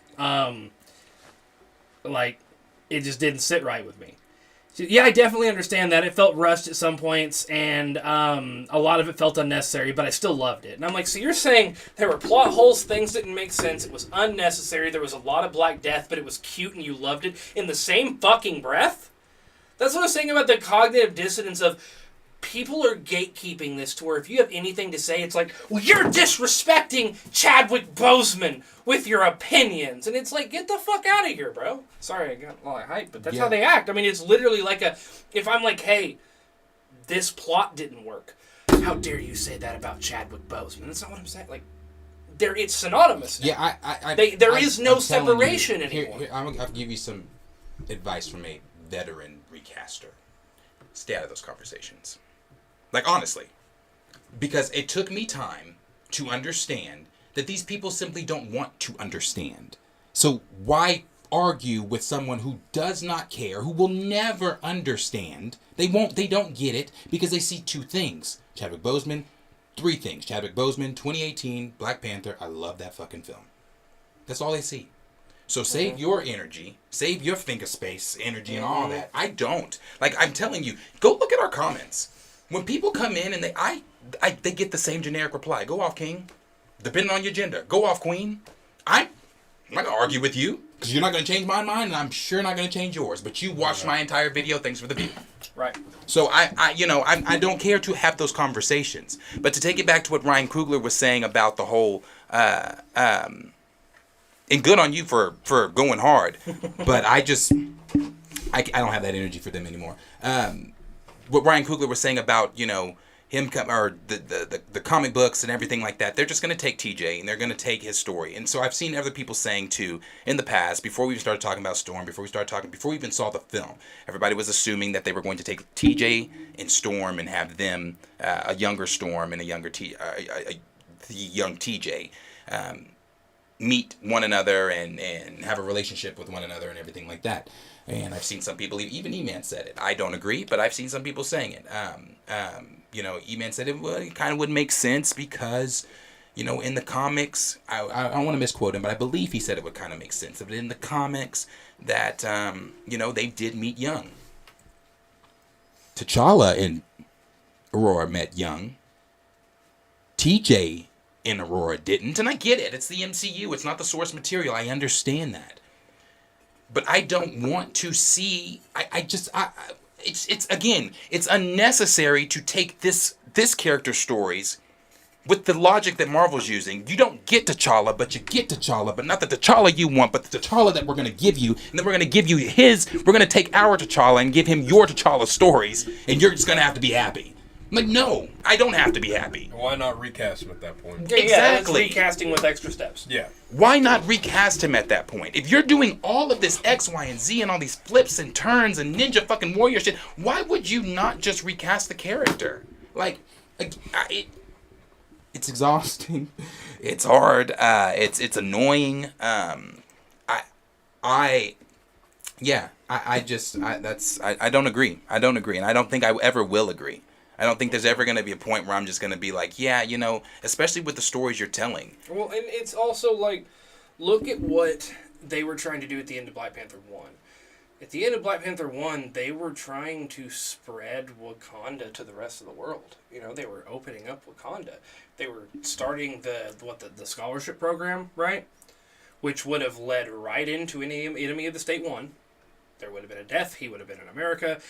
The whole thing is about his Wakanda having issues with America. Then you turn around and it would have been the perfect time to inject Namor because, as you saw with the UN, they get more unstable, things get more untrustworthy. That leads to Enemy of the State 2. That's the path they were going. Like, they don't have to say it. You can see it. That's how it's established within the comics. But more importantly, like, he was trying to bring Wakanda out, share Wakanda with the world, actually cause positive change. He was doing, and this would have also led to what? The civil war within Wakanda, where they're arguing with him over whether what he's doing is right or not, because they don't agree with his decisions. None of it had anything to do with what happened in that fucking movie. No. So everything you built on, everything you were going to continue to build on, continue to show, you've lost now. And not only that, you didn't... If I watch Black Panther 1 without any knowledge... I mean, think about... I always use the example of think about someone's kids, like someone 10, 20 years down the road, right? Who really doesn't know who Chadwick Boseman was, doesn't know that he passed away, right? Doesn't know any of that. And they're just watching the Marvel movies. They watch Black Panther 1 and they watch 2. You think they're going to be like, what the fuck happened? Like, this is the biggest departure. It's a complete fuck... they'd be so damn confused. And that's, I mean, you upended the whole series you started. Every single plot thread you started in the first movie was done away with in the second because this man passed away, and I think it's ridiculous. Because what they were building was fucking cool. Yeah. Cool on so many levels. On cultural levels, on, just on so many fucking levels, and you just got rid of it. And, the whole... let me see. And don't get me wrong. Seeing a Shuri Black Panther, at least donning the suit, is not the problem for me. Because they could have had an awesome time because it is also in the comics, not Shuri taking over as Black Panther, but you know what I'm saying? Shuri having to help her brother.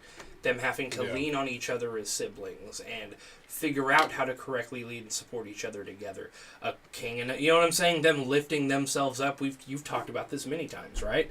So if I'm sorry, but the short-sightedness of having a Shuri in a suit isn't the issue for me. The issue for me is everything you built up, you let go. Yeah. No, and I wasn't even going to read this, but I actually want to show this. This is from Screen Rant. And Screen Rant said, how Marvel ends T'Challa, the recast T'Challa debate in Wakanda Forever. So before I even get into the article, I'll say this. Marvel didn't end shit.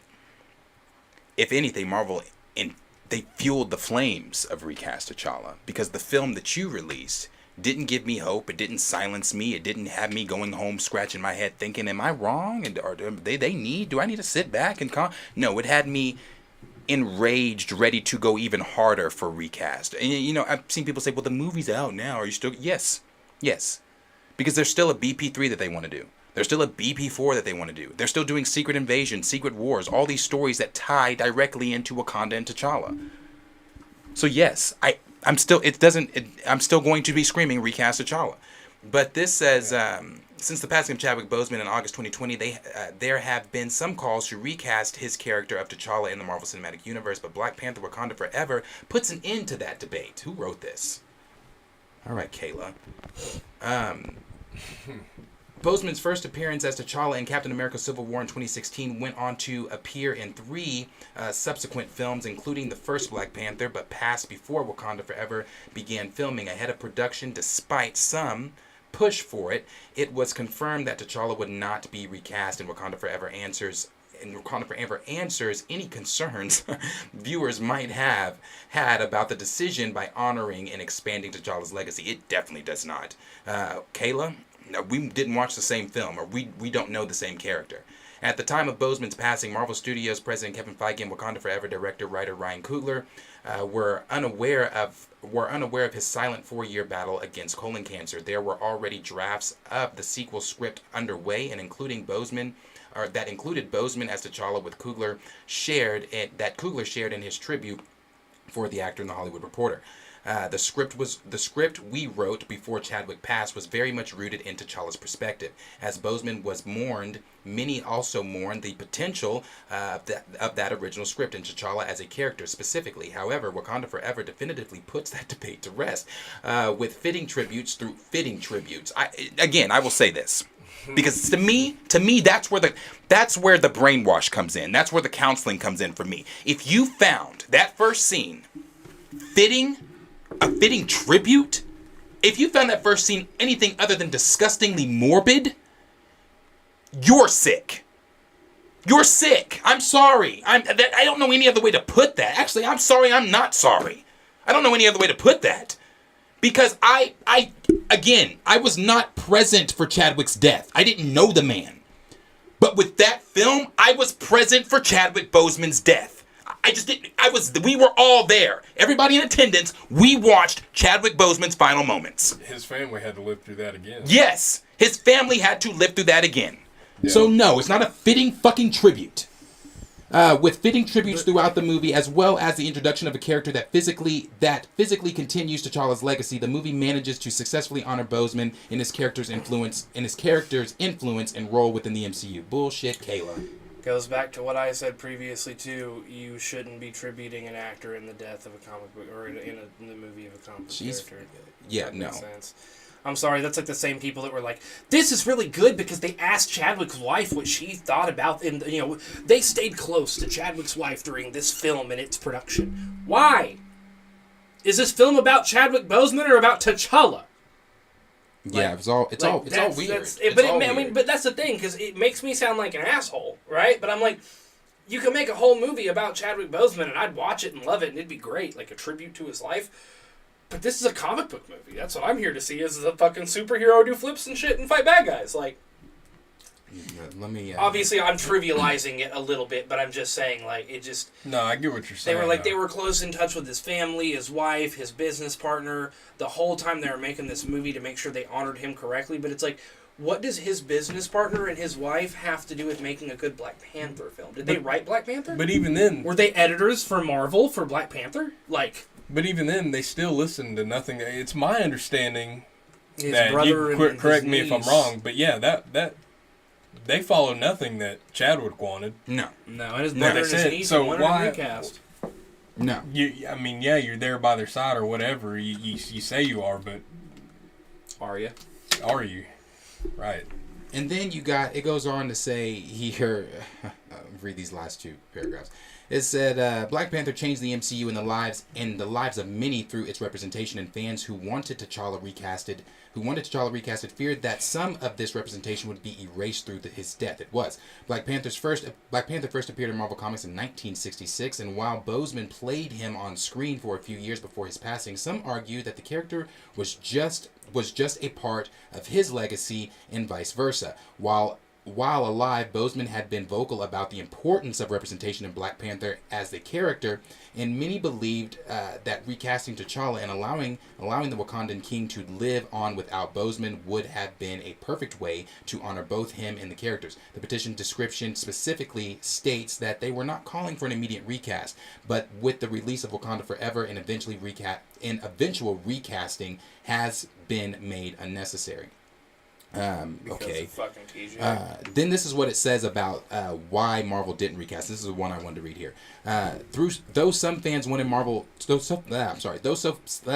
Though some fans wanted Marvel to recast T'Challa, Marvel ultimately went with a different direction. Coogler appeared on Marvel Studios' Wakanda Forever official podcast. That was a few weeks ago. We covered that ahead of the theatrical release of Wakanda Forever, and said that the following: Boseman's death. They had to consider every possible option for the sequel, including recasting. However, on Disney Investor Day 2020, Feige first made the announcement that Marvel would not be recasting the role of T'Challa in Wakanda Forever, saying that Boseman's portrayal of T'Challa, of the Black Panther, is iconic and transcends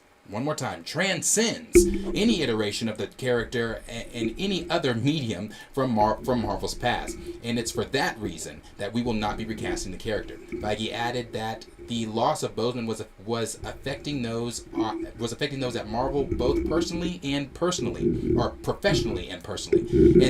and they would continue to explore the world of Wakanda and its characters and Black Panther Wakanda Forever as a way of honoring him. It's a complicated thing to even say, Coogler said on the podcast about potentially recasting T'Challa. However, Coogler didn't believe in the idea and knew that if he didn't believe it, no matter how good the actor, I covered that one, no matter how good the actor who was recast as T'Challa was, no matter how good the actor was, it would have been lacking the necessary truth for us to do a good job. It must have lacked because you still didn't. Ultimately, recasting T'Challa would have hurt the story's believability. Ultimately, did he say this? Did I read this? Read that one more time. Ultimately, recasting T'Challa would have hurt the story's believability and been too emotionally difficult for those involved. So watching the fucking watching the casket lift and turn and present to you while flying away wasn't fucking emotionally jarring for enough people? Jesus. Oh God. They told you, and I meant to tell you this too. They said stop rubbing the mic because you're making noise to where they can't hear me. Which one, me or me? Oh, okay. I fidget. Yeah, that's interesting. That it's interesting, but not interesting. Yeah. Hold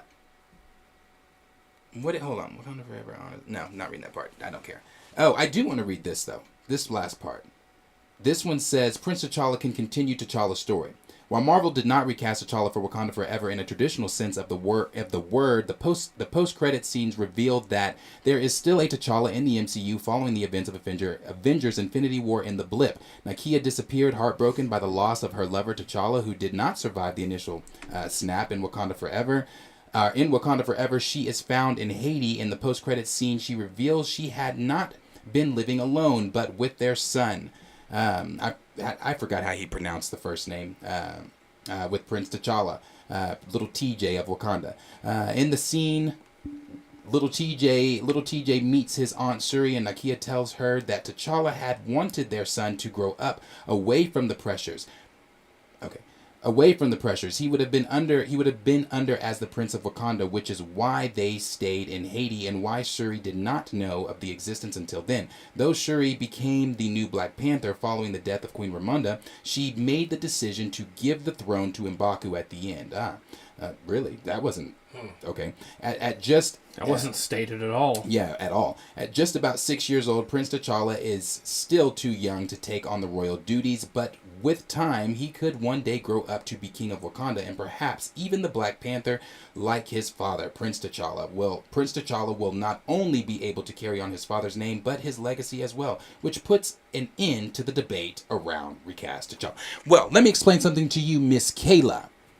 That does not, and that absolutely does not in any way. I hate that she took so much time on this article. I hate that she had to go in and I'm sure she did hours of research. She only posted this gem 13 hours ago. I mean, I'm sure she did hours of research. I'm sure she did.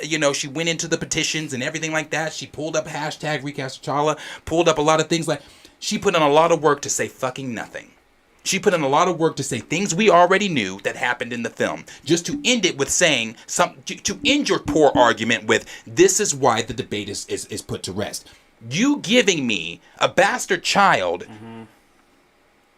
playing on tropes within the community, completely erasing what Chadwick himself wanted, completely erasing 50 plus years of this character's history does not put the debate to rest. If anything, as I said, it fans the flames. That's it. Right. Well, That's it. So I think what this person's trying to say is what you said earlier, where you said, I can't remember who it was, but somebody asked if, due to the Bob Iger being back, if we'd get a new T'Challa, right? And you said no, because they've told us what your recast is TJ. That's their decision, right?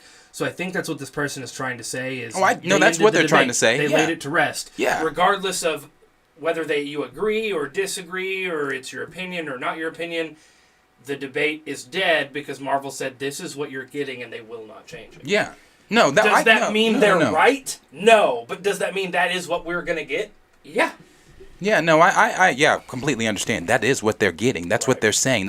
That's why I said to you guys before we even walked in the theater, I've seen the mid-credit scene. Had I not bought my ticket, if I did not have this YouTube channel, I would have been good on that movie. I didn't need to see that movie after I saw the mid-credit scene, and then after the shit you put me through in the first 2 minutes and 30 seconds, I really didn't need that shit.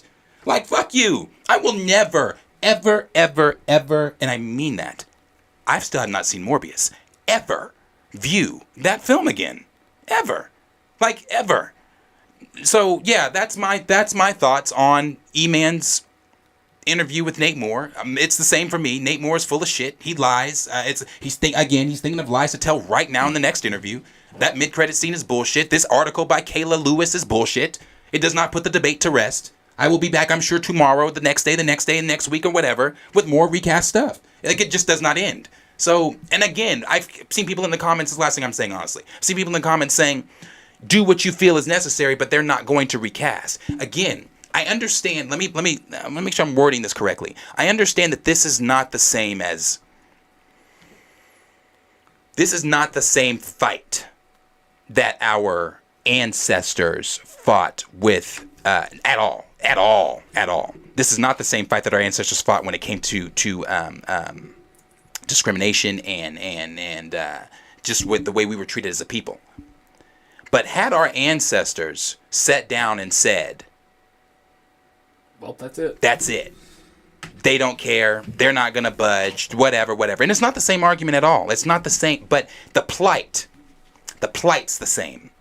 What we're saying is, see us, hear what the fuck we're saying as fans, as the ones that are we're lining your pockets. And that's another thing. As for people that are saying, well, stop giving Marvel your money. It has nothing to do with giving Marvel my money. Now, for that particular franchise, I'm done. BP3, miss me. Wakanda series or whatever, I won't be tuning in. If T'Challa walks on screen, you've got my attention. If T'Challa's in BP3, I'm not talking TJ, you've got my attention. But until T'Challa, King T'Challa, T'Challa born, the firstborn king, the only fucking T'Challa, the fuck am I saying? T'Challa Senior. The only T'Challa. When he steps back on the screen, I'm there. Yeah. But until then, no, you don't get my money for BP. Anything BP you do, you don't get my money. And people out there might be saying, oh, Marvel doesn't give a fuck because they're still... You're right. Good on them. My little $16 IMAX ticket don't mean shit to them. You're right. But at the end of the day, if enough people are sitting there not viewing Wakanda or anything Wakanda related in the MCU, they have no choice but to bend the goddamn knee and give people what they want. That's what it comes down to. They have no choice but to bend the knee and give people what they want. So no, I can't, bro. I just that right there. I didn't read that earlier. Silver Wishes, shout out if you're watching. Silver Wishes sent that to me on Twitter and said you might want to read this. I hadn't read it until just now. That's some bullshit. So I'm done. I'm done. So. All right, I know this is going to turn into a discussion, so I'm going to hit some of the comments just to kind of spur and see what everyone's saying about it. So let's go back to when we first saw the video here. Plant Poppy said, lies! Of course, anytime Nate Moore's on screen, I feel the same way. Diesel said, Marvel Studios don't care about the source material, just like Disney Lucasfilm doesn't care about the old EU. Yeah, No, they don't care. And again, like I said about Nate Moore's quote about casting fans, you can make subtle changes to source material. You know, obviously one medium to the other, right, isn't going to translate verbatim every single time. You might have to say take certain creative liberties, justifiably so, to tell your story, but like that's you have to still have a solid foundation within your source material to tell the story that fans of the series care about. Let's see here. Gray said, so another actor couldn't pull that off with the kid. I think they could just fine. Then Osher said, how could T'Challa knock up Nakia when he was dead? He would have known about his fake son, TJ. I think they said that him and Nakia got to business before the... Wasn't it before the snap? Would it have been before the snap? Bro, I don't know. I'm not doing the mental gymnastics with Marvel. I don't know. There were times where it could have happened, but and then Havoc Unbound said he's enjoying breaking E-Man's heart. Yeah, you Connoisseur Stripper Salute. Oh, sorry. No. Oh, Connoisseur Stripper Salute said, I swear I almost threw up. I almost threw up. CGZ said, Nate Moore's maniacal laughs gives me nightmares. Man, I was going to comment on his laughs too. Those fucking twisted, fuck. That's a fuck you laugh. That's one of those laughs where it's like I'm listening, but fuck you. Yeah, and I mean, okay. So he said at the beginning that was always in the script to have TJ. Mm-hmm. The way it was thrown out at the end, and how it was just like, bam, there it is. Oh, here you go, fans. Here's your T'Challa. It makes me think that it wasn't. Right. I don't think it was, man. Right. I mean, like I said, I can't earlier, speak to it, but I think it could have been in the sense of towards the end, she's like, T'Challa, you have a son. Like, this is why I've been away from y'all. I was scared for him in Wakanda with all the changes. I'm sorry, I don't even like that. I'm not saying I like it. I'm just saying I guess that could work. But I feel like I just don't know what it... But why did we have to do that? Why couldn't the kid... If you want to give him a kid with Nakia, again, if you want to... That's fine. But everyone why not, wants to see him with Storm. Yeah, that's right. But if you want to give him a kid with Nakia, because you've already established that relationship within your universe, that's fine. Why does the kid have to be hidden? Why do we have to go through all... Why can't the kid just be born in the capital, in fucking in the bed of a king? Like, why does he have... Why is the kid born in the jungle where nobody knows? Like, to me, that's stupid. The kid should have just been born in the capital. It should have been if you wanted to do a kid, make it a celebratory event. The king had a prince, and not the king had a prince. Like, the fuck? Yeah. Like, get out of here. Like, stop, bro. T'Challa Like, stop. would never have done that. Yeah, no. Let's see here. Plant Poppy says softball questions that we already knew the answers to. E-Man should have asked harder questions. So I will actually defend E-Man here, and I don't even know the man. We're all adults here. Whenever you have an interview like that, you don't bring someone on to just berate them and make them leave, right? He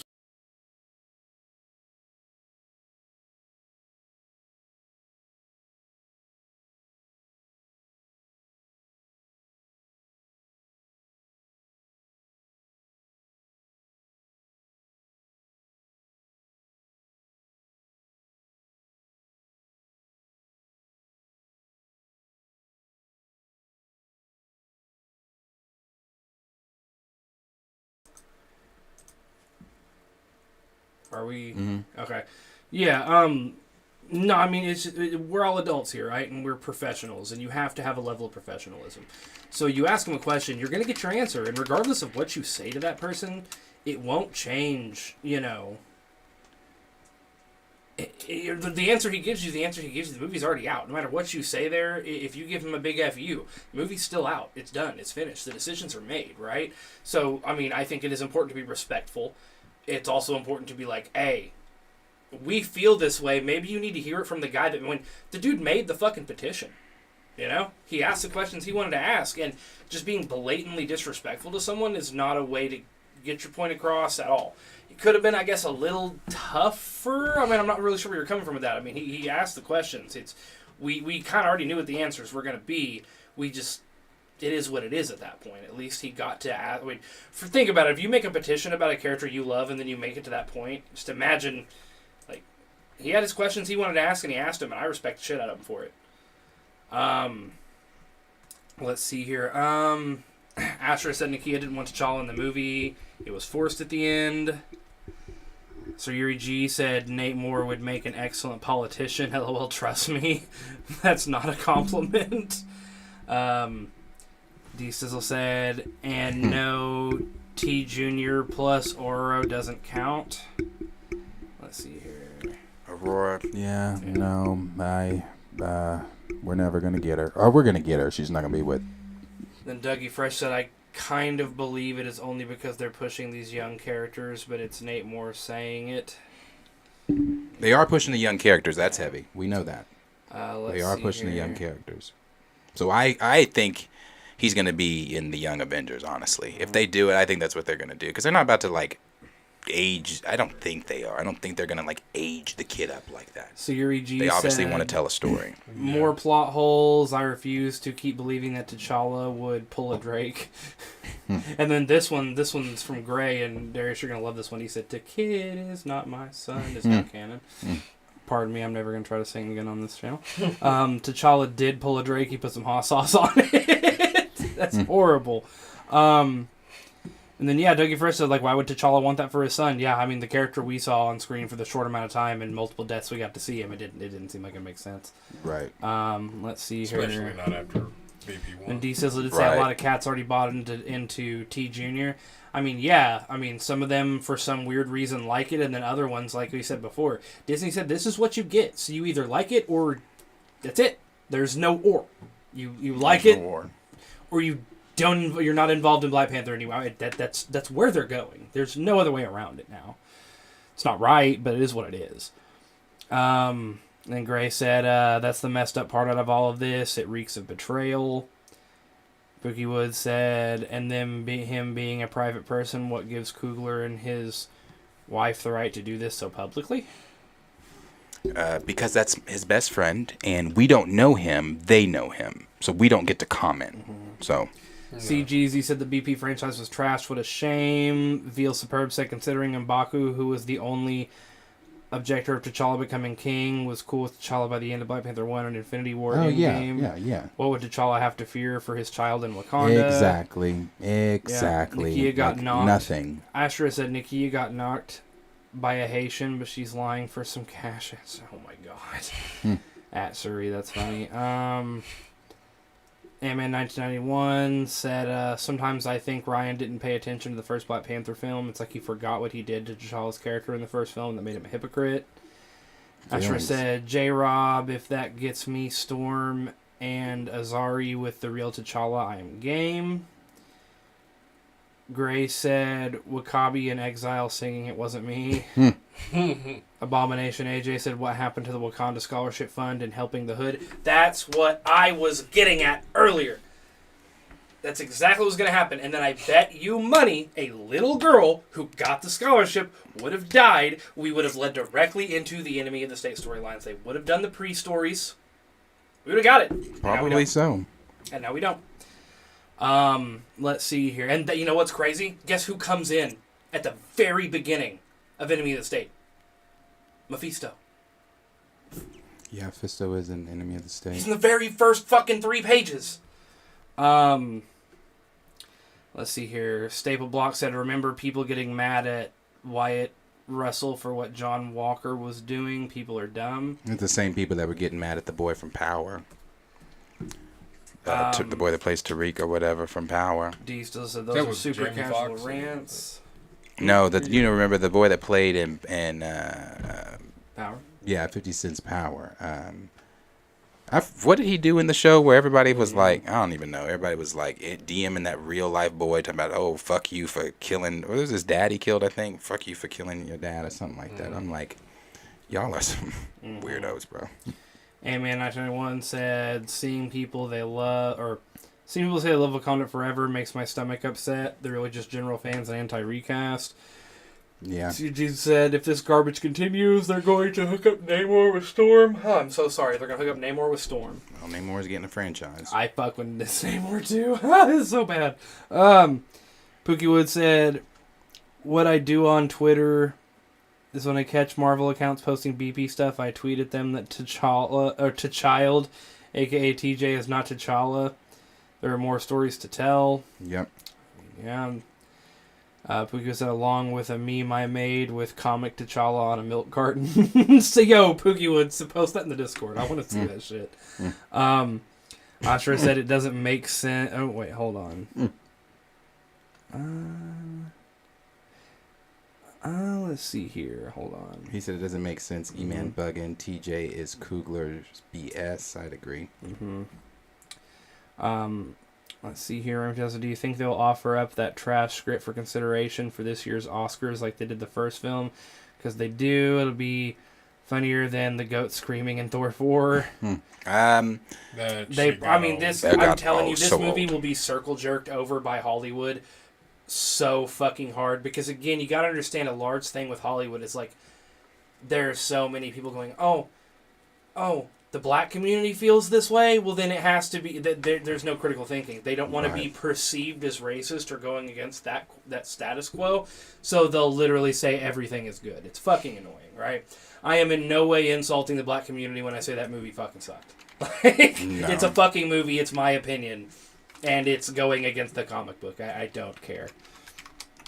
But Hollywood in general looks at it literally as like, saying something that black people made isn't good equals black people aren't good. And it's not. The two things are not mutually exclusive. That's how Hollywood views everything. I just don't get it. Right. And it's also celebrating an actor that is beloved. It'll get all the accolades. All the accolades. And then Osher said, damn, about to go off on Screen Rant. Gray said they are trying so hard to kill the recast T'Challa noise. It's just going to intensify. That is the thing. I mean, it's kind of like you just say, I don't know, there's not a pink elephant in the room. There's not a pink elephant in the room. Everyone's going to look for the pink elephant in the room. I'm listening. I'm trying to find something. No, you're good. You're good. Astro said Kayla is a non-comic reader. Yeah, but I'll give Kayla credit on her explanation on what the recast T'Challa movie is about was accurate, right? She did her research. Shit from me. What? Kayla ain't getting shit from me. Let's see Kayla's here. whole article was bullshit. Oh, I mean, I thought it was, but I'm just saying as far as like, I do get the point of this is what you fucking get. It's not changing. No matter that's it's evident. J-Rob said, shill pieces, all this says is fan the flames of recast. Stay Block 40 says the Screen Rant author has a hyphenated name. Make of that what you will. Abomination AJ said that scene was disgusting and one of the main reasons I didn't see it. Yeah, that Ray seems said, terrible. Morbid as fuck. Yep. Planet Poppy said, did ABC ever release their interview with Simone Bozeman? Planet Poppy, that's what I'm looking for right now. I think it came out Friday I believe it came out Friday the 11th. I could be wrong, though, but I believe it did. I'm not finding it. I thought it was going to be on Hulu, though. Ashura said, send me the article, Darius. It's in the... it's in the Discord? No, it's in the... Well, it might be in the Discord, but it's in the chat, that too. Screen Rant one? Yeah. Yeah, it's also... Gray shared it in the Discord. Okay, cool. The 2020 special is... The 2020 special, I believe this is the 2020 special. No, I don't think this is it. Okay, yeah, it is. It says 2020 presents Black Panther in Search of Wakanda. I'll find it and I'll send it in the Discord. If you're in the Discord, I'll find it and I'll send it there because I don't think this is it because this got Letitia and all them on it. They ain't got shit to do with them. Yeah, then Ultra Heroic said, rubbing the mic is making noise. I fidget. I'm sorry. I need to get a fucking fidget spinner or some shit and bring it in here. Dougie Fresh said there was a lot of unbelievable stuff in this movie. Pookie Wood said emotional damage. Emotional damage. Okay, so it was November 4th. No, that's not it. Okay, I'll find it. That's not it. And then Abomination AJ said these people are great at saying things without saying them. Pookie Wood said T'Challa sends T'Child from safe Wakanda to economic hard-stricken Haiti. What a horrible father. I agree. Let's see here. D said spin article. Not Again 90. Shout out Not Again. Said talk to him 100 for Appreciate sure. you. Abomination Agent said why would Wakanda accept an outsider claiming to be the son of T'Challa? He got a lip tattoo. That just freaked me out. No, that's That's probably T'Challa Yeah. doing that shit. So Yeah, the dog T'Challa. yeah, that's probably my dog in there doing that shit. Does that? Yeah, it's probably him. Let's see here. Hang on. The whole thing updated and it sent me flying though. Let's see here.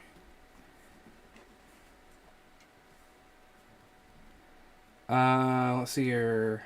We got Poppy Bob said- Chapek in the chat. What's up, Bob? What? Bob Chapek's in the chat. Okay. Yeah. I'm not scrolling down. I'll lose my place again, and then it's all going bad.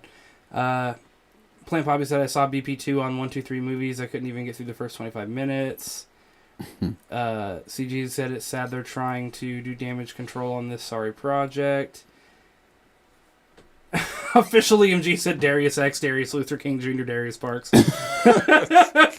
Abomination said they haven't got my money for a decade now. Candy Pierce said speaking to the fans.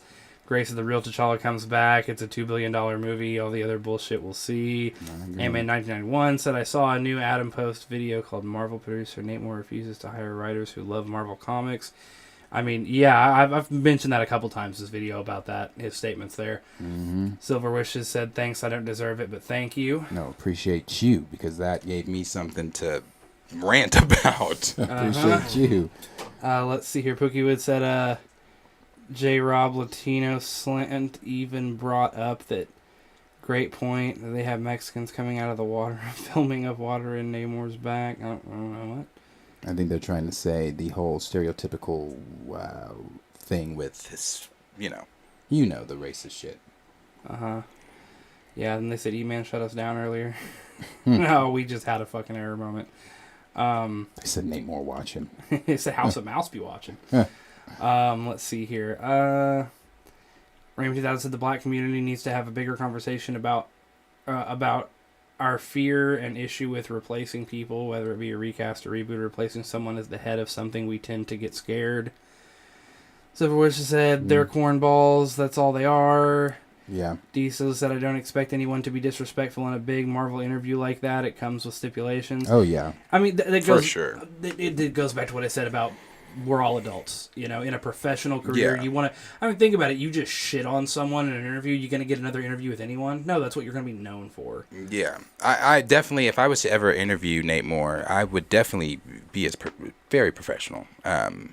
There's a way that you handle business, and there's a way that you are who you are. But in the business setting, I'd be very professional with him. But my questions would be so hard hitting. They would be hard hitting questions for sure. Let's see here. Plant Poppy said, I don't mean it isn't go off on Nate Moore. I just think you could have asked better questions. Of course, be respectful. Let's see here. Ramsey says we did it with Blade. We did it with Fresh Prince. We do it all the time in some parts of our communities, and we're doing it with Chadwick. Oshra said... Good example with Fresh Prince. What didn't T'Challa... Oh, about what? Aunt Viv? Ooh, but I will say, there is one Vivian.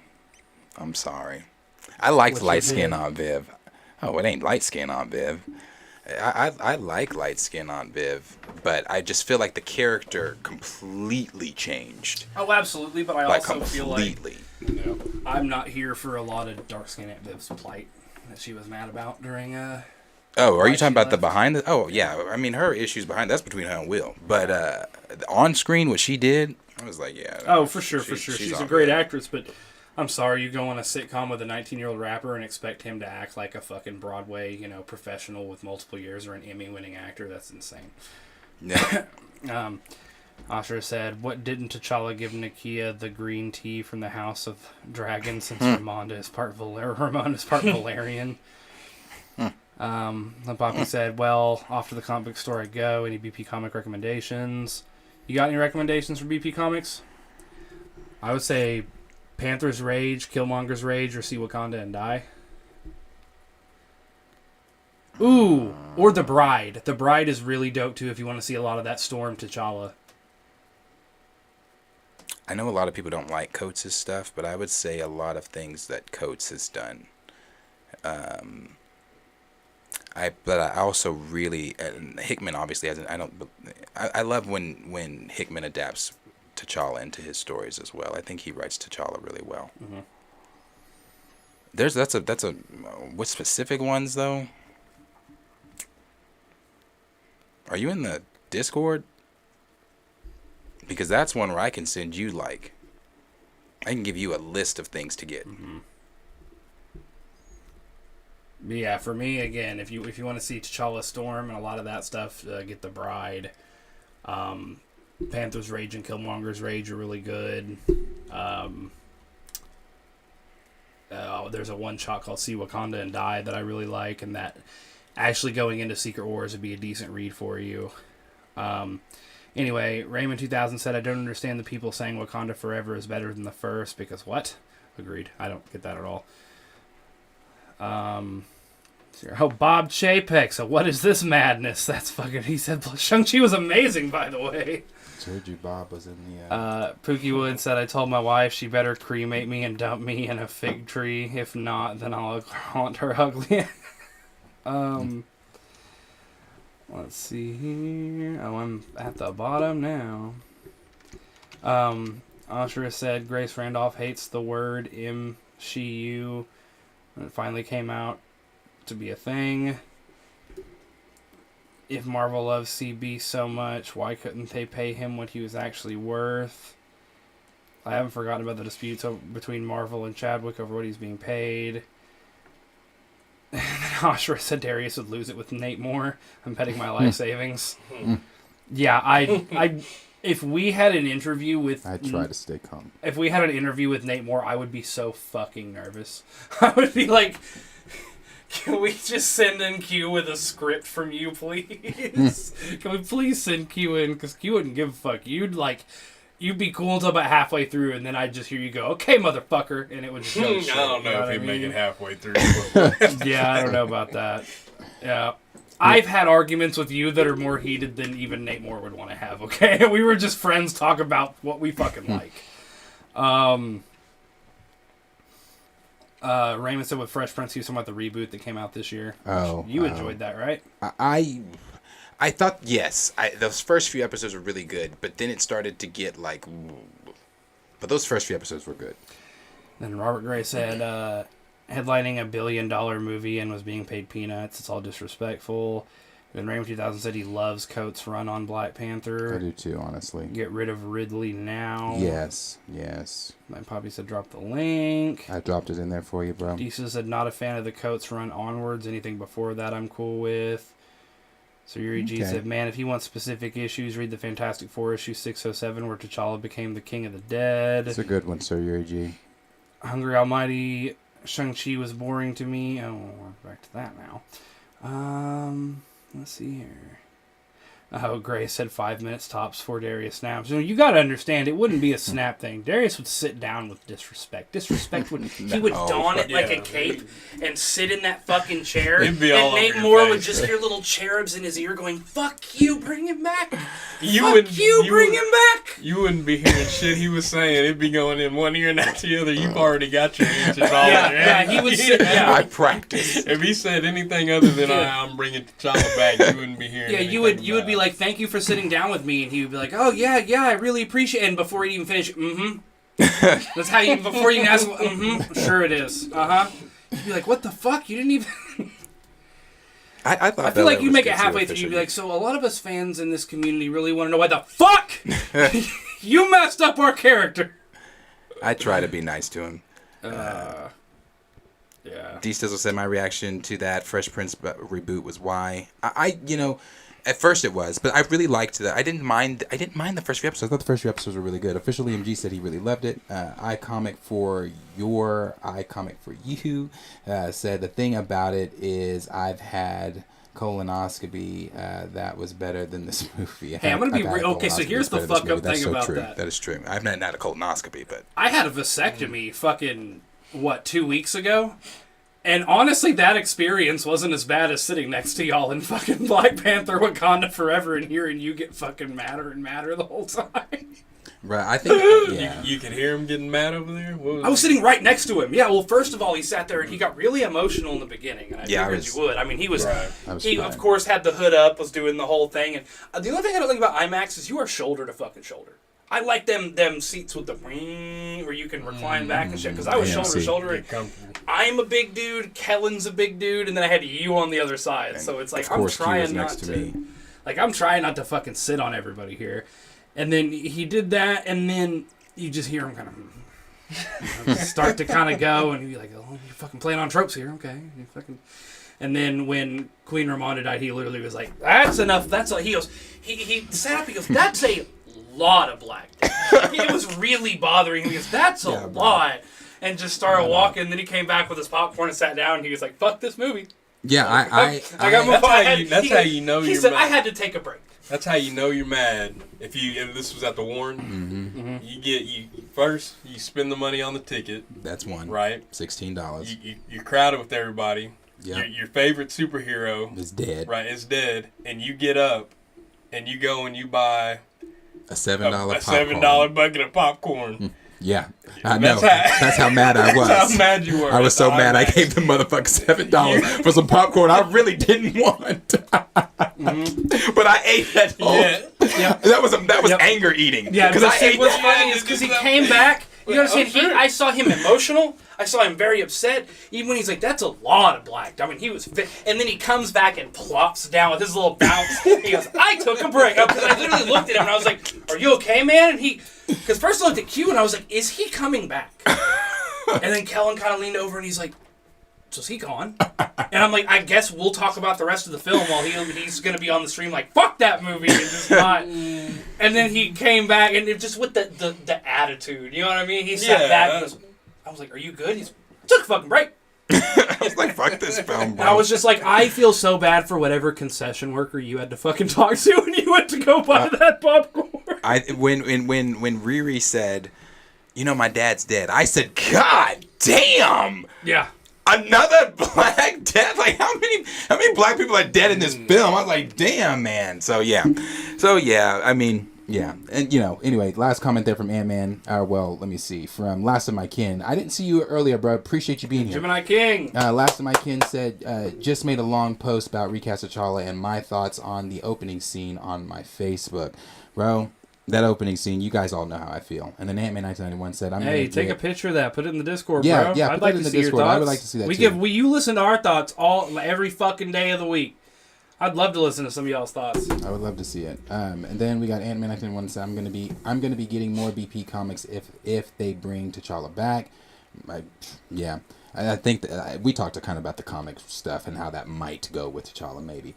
Hungry Almighty said, IDK, if it's just me, but did you guys like the CGI and super naturalness of Moon Knight? Honestly, I was hoping for some grounded show like Daredevil. Moon Knight was okay. It was okay. Yeah, that's Trey's favorite character, but it was okay. So that's the one you go to for that. For me, it was okay. They fucked my boy. And it honestly wasn't a bad story. It just wasn't fucking Moon Knight. Yeah. I don't know who that hero was. He was a cool hero. It's cool. I mean, just... Yeah. And also, they made his whole main personality, Mark Spector, a backup personality for Jake. Right. And then the last two here. D Stizzle said, I would cop that Priest BP Anubis if I didn't already have all the Ultimate Collections. That's dope. If D Stizzle, you're in the group, you're in the Discord. Send that. I want to see that too. The pictures from that. Connoisseur Triple Salute said, imagine if Theo B interviewed Nate more. That did not go well. He said, listen here. Last my kin, how can I post it? I can go into if you go into the here's the link right here. Oh shit, we're gonna post the link to the Discord. There's right there. Discord link right there. Raymond 2000 said Moon Knight sucked. Bro, Raymond. We'll end that's it there Raymond. I will always read his comments, and I love Raymond to pieces. I'm so glad he's here. But every topic, he's like, I hate it. Fucking sucked. This idea is shit. But again, as always, we appreciate you guys hanging out with us, spending this time talking about all the things we love, and talking about the things that make us sad, talking about the things that make us happy, talking about the nerdy things we love. I mean, like I said, appreciate you guys being here as always. Want to talk about me? Want to talk about I? Yeah. My. We are back tomorrow. We are back Wednesday. We are not here Thursday, obviously, because that is Thanksgiving Day. We are not here Thursday. I want to say we may go Friday. I haven't completely decided yet. I need to have that conversation, but we might go Friday. It just depends. But not. If we don't, then I'll be here Wednesday. Not Thursday for sure. But we'll be back. We'll be back for sure tomorrow. So we're back tomorrow with more topics to talk about with you guys. And like Trey said, for the guys that are new here, we appreciate you guys being here. Appreciate the subs that we've gotten through this. Appreciate the constant interaction that we've gotten through this this live stream. We appreciate all you guys. Also, I do want to say this to everybody that's in the chat. Go over and follow Ambition AJ. I'm sorry, Ambition. Abomination AJ. Excuse me. Abomination AJ. Go follow Abomination AJ. He has a YouTube channel as well. He is also another black creator that is also really heavy on the recast of Chala and just covering some of the same nerdy things that we love. Expect some future content coming with them as well, and everything, everything involving everything that we do over here. We try to build bridges, and I'm trying to make, more friends and things like that. But while you're at it, go over there and follow them. So, like I said, appreciate you guys being here. Appreciate everybody. We'll be back tomorrow. Dang it, I meant to have that already fixed, but it's okay. Appreciate you guys being here. We'll be back tomorrow. The Discord link is down in the chat. I don't think it's in the bio, but it's in the chat. You can click that Discord link, join the Discord, interact with us. We'll be there talking with you guys, and we'll be back tomorrow. So as I always say, like, subscribe, share with your friends, and we'll see you guys in the... Oh, no, I don't fuck up anymore. In the next video. Ah, shit! I gotta really fuck with your computer now.